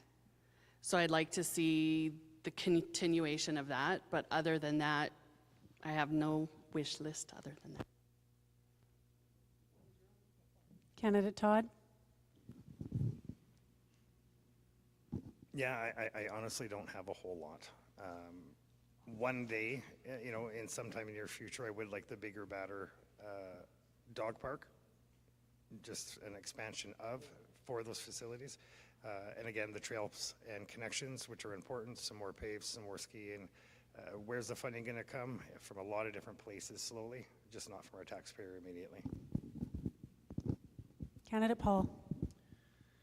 A wish list or an agenda. When I first thought of running for council, I came on board and was elected, and I did have some wish lists and agendas, and I found out quite quickly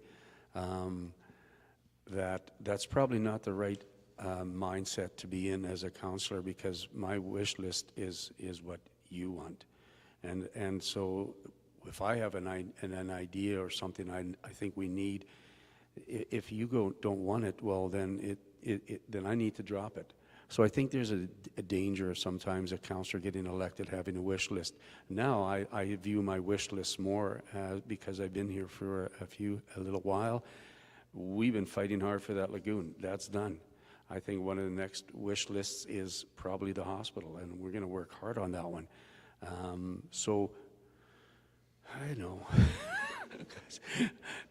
Mr. Mayor, you need to bring this to council. The councillor beside me would probably we would all benefit from that sign. Anyways, this is probably more an Owen question, and I'm interested in hearing what he has to say. Candidate Jamie. Before we get to Owen, I have a wish list. Parks, trails, open spaces. I see intergenerational connections. I want to see little to educated far beyond the years that I currently hold. Holistic community health in all aspects. Here I go. Caveat, none of these are promises. These are my wish lists. You can let me know if you agree. Consistent wayfinding signage. Partnerships with local groups for events. Bring back the outdoor gym equipment, gardens, a natural selfie spot. Enough waste bins and park signage placed everywhere. A permanent dog park that is awesome. A safe and accessible water play or water access point. I do not support a splash park. However, I am creative and have some creative ideas. I want to expand the memorial program, and this is trees, benches, gardens, parks. Why not include the fire hydrants? Responsible growth. We have amazing green spaces. We can build upon what we have. We don't need to worry about more. Time. Thank you, Jamie. Candidate Owen. My personal wish list is to rehabilitate the scar on Snake Hill so that our kids can run on that and grow up tough. However, it's not my money, it's our money. And our money, our residents were publicly consulted extensively to write the Trails and Parks and Open Spaces Master Plan. So those answers are already in there. So that's what I would prioritize. And then when there's tons of money left over, rehabilitate the scar. Candidate Rob. I'd like to see the continuation of enhancing the trail systems. At the last council meeting that I attended, one of the residents came from the Bike and Ski Club, and they're looking for directional signage on the trails at the top on Snake Hill there. I would definitely support that. There needs to be more direction for the trails that we do have up there. Now, if I had a wish list, the wish list that I would want is back in the day when I was on council, we purchased land behind Mr. Dalkey's business there, and I would like to see that put look back somewhere in the capital plan where the funds are going to come from. It's going to support tourism because the goal, the wish, is to convert that into a fully recreational campground, possibly baseball diamonds and stuff like that. That's what I would like to see as my wish list. Thank you. Thank you. And thank you to everyone for all of their answers to the questions. We are now going to move into the wrap-up period. For the wrap-up, as a reminder, each candidate will have 1 minute for final comments.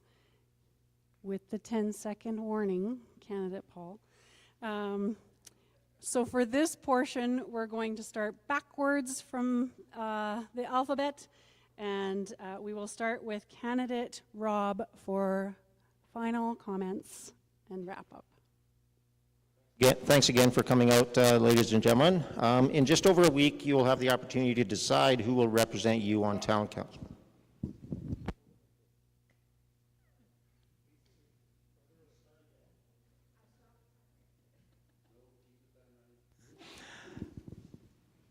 You'll have the opportunity to decide who will represent you on town council. I am running because I believe our community deserves strong leadership, leadership that listens, and leadership that will always put you first.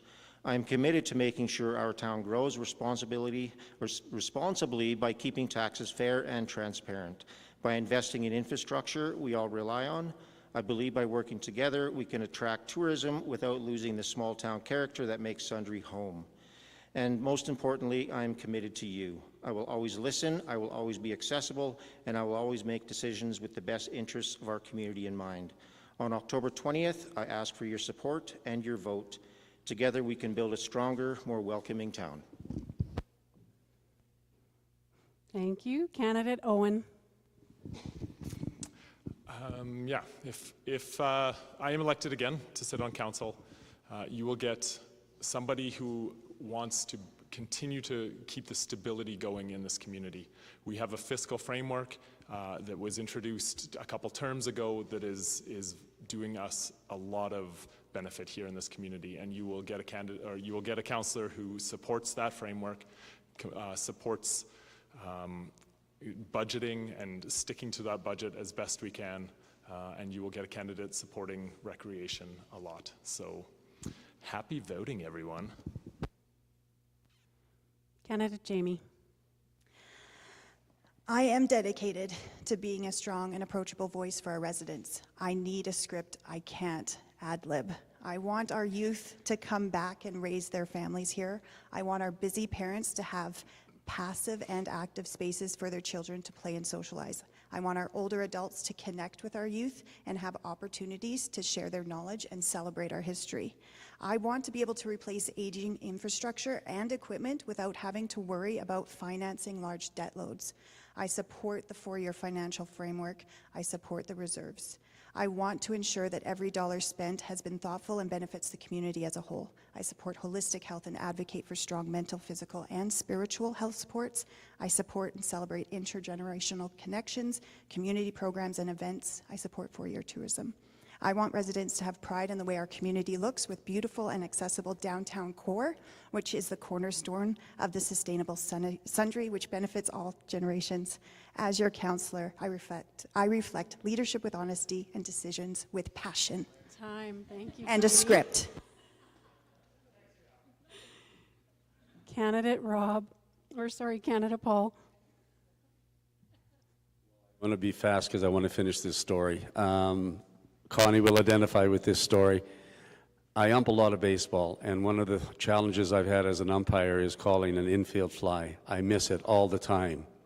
I was umping a provincial game in Sundre. Dave Larson was coaching, and there was two guys on base, infield fly, and I missed it. And the Sundre team went down by a run.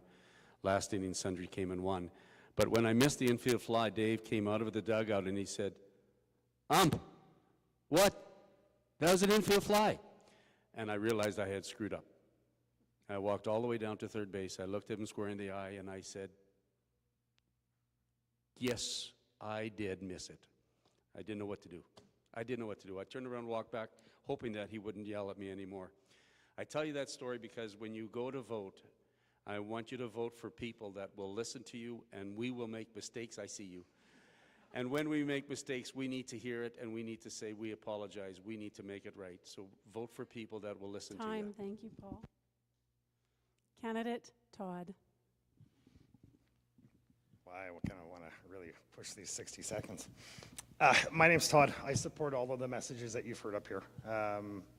This entire council is going to be a good one, regardless of the 6 you choose. Just when you come out and vote, please vote all 6. Richard already has a shoe in, so he doesn't count. Thank you. Candidate Sherry.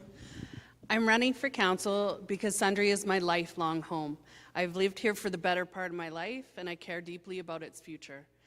My previous council experience gave me the insight into the challenges that we may face and the importance of responsive and stable leadership. Professionally, I'm a corporate service manager for a nonprofit, where I've built my skills in financial management, governance, and law, tools that have helped me to improve their transparency, accountability, and their efficiencies. What sets me apart is my long-term commitment to Sundre. I want to see it grow sustainably while keeping its small-town character.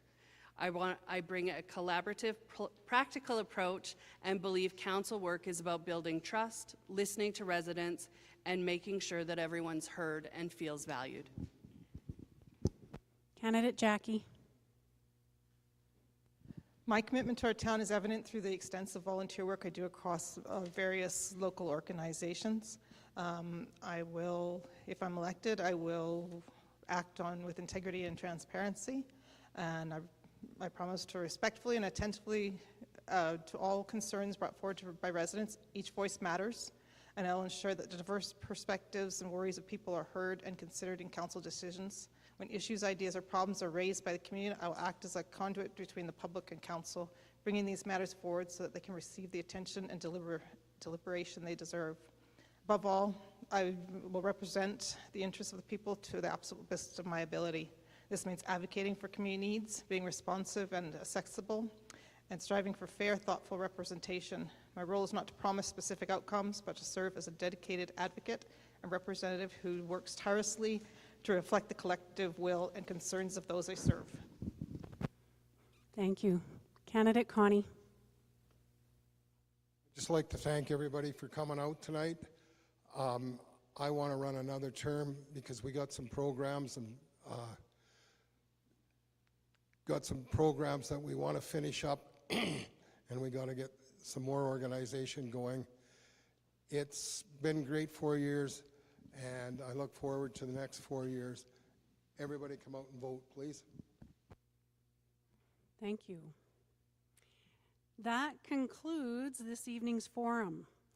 Remember, if you have other questions as you think over the next few days, please make sure that you reach out to the individual candidates that you would like to speak to before October 19th. Thank you very much to the candidates for taking that.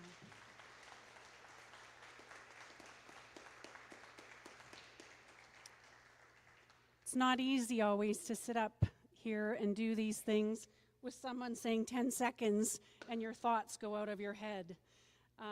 But we appreciate it, and I know the community of Sundre appreciates you all. Thank you to the question vetters, Terry, Mike, Alan. Thanks to the Sundre Library, Sundre District Chamber of Commerce, Town of Sundre Administration for coordinating this forum, and thanks to all of you. Whether you joined us tonight in person or online, we certainly hope this forum has provided you with some insights into those seeking to earn your trust. October 20th will come quickly. Please exercise your democratic right to vote and make this the community you want for the next 4 years. Your voting station is here, yes, Linda? 8:30 a.m. On the 20th to 8 p.m. Thank you all and have a wonderful evening.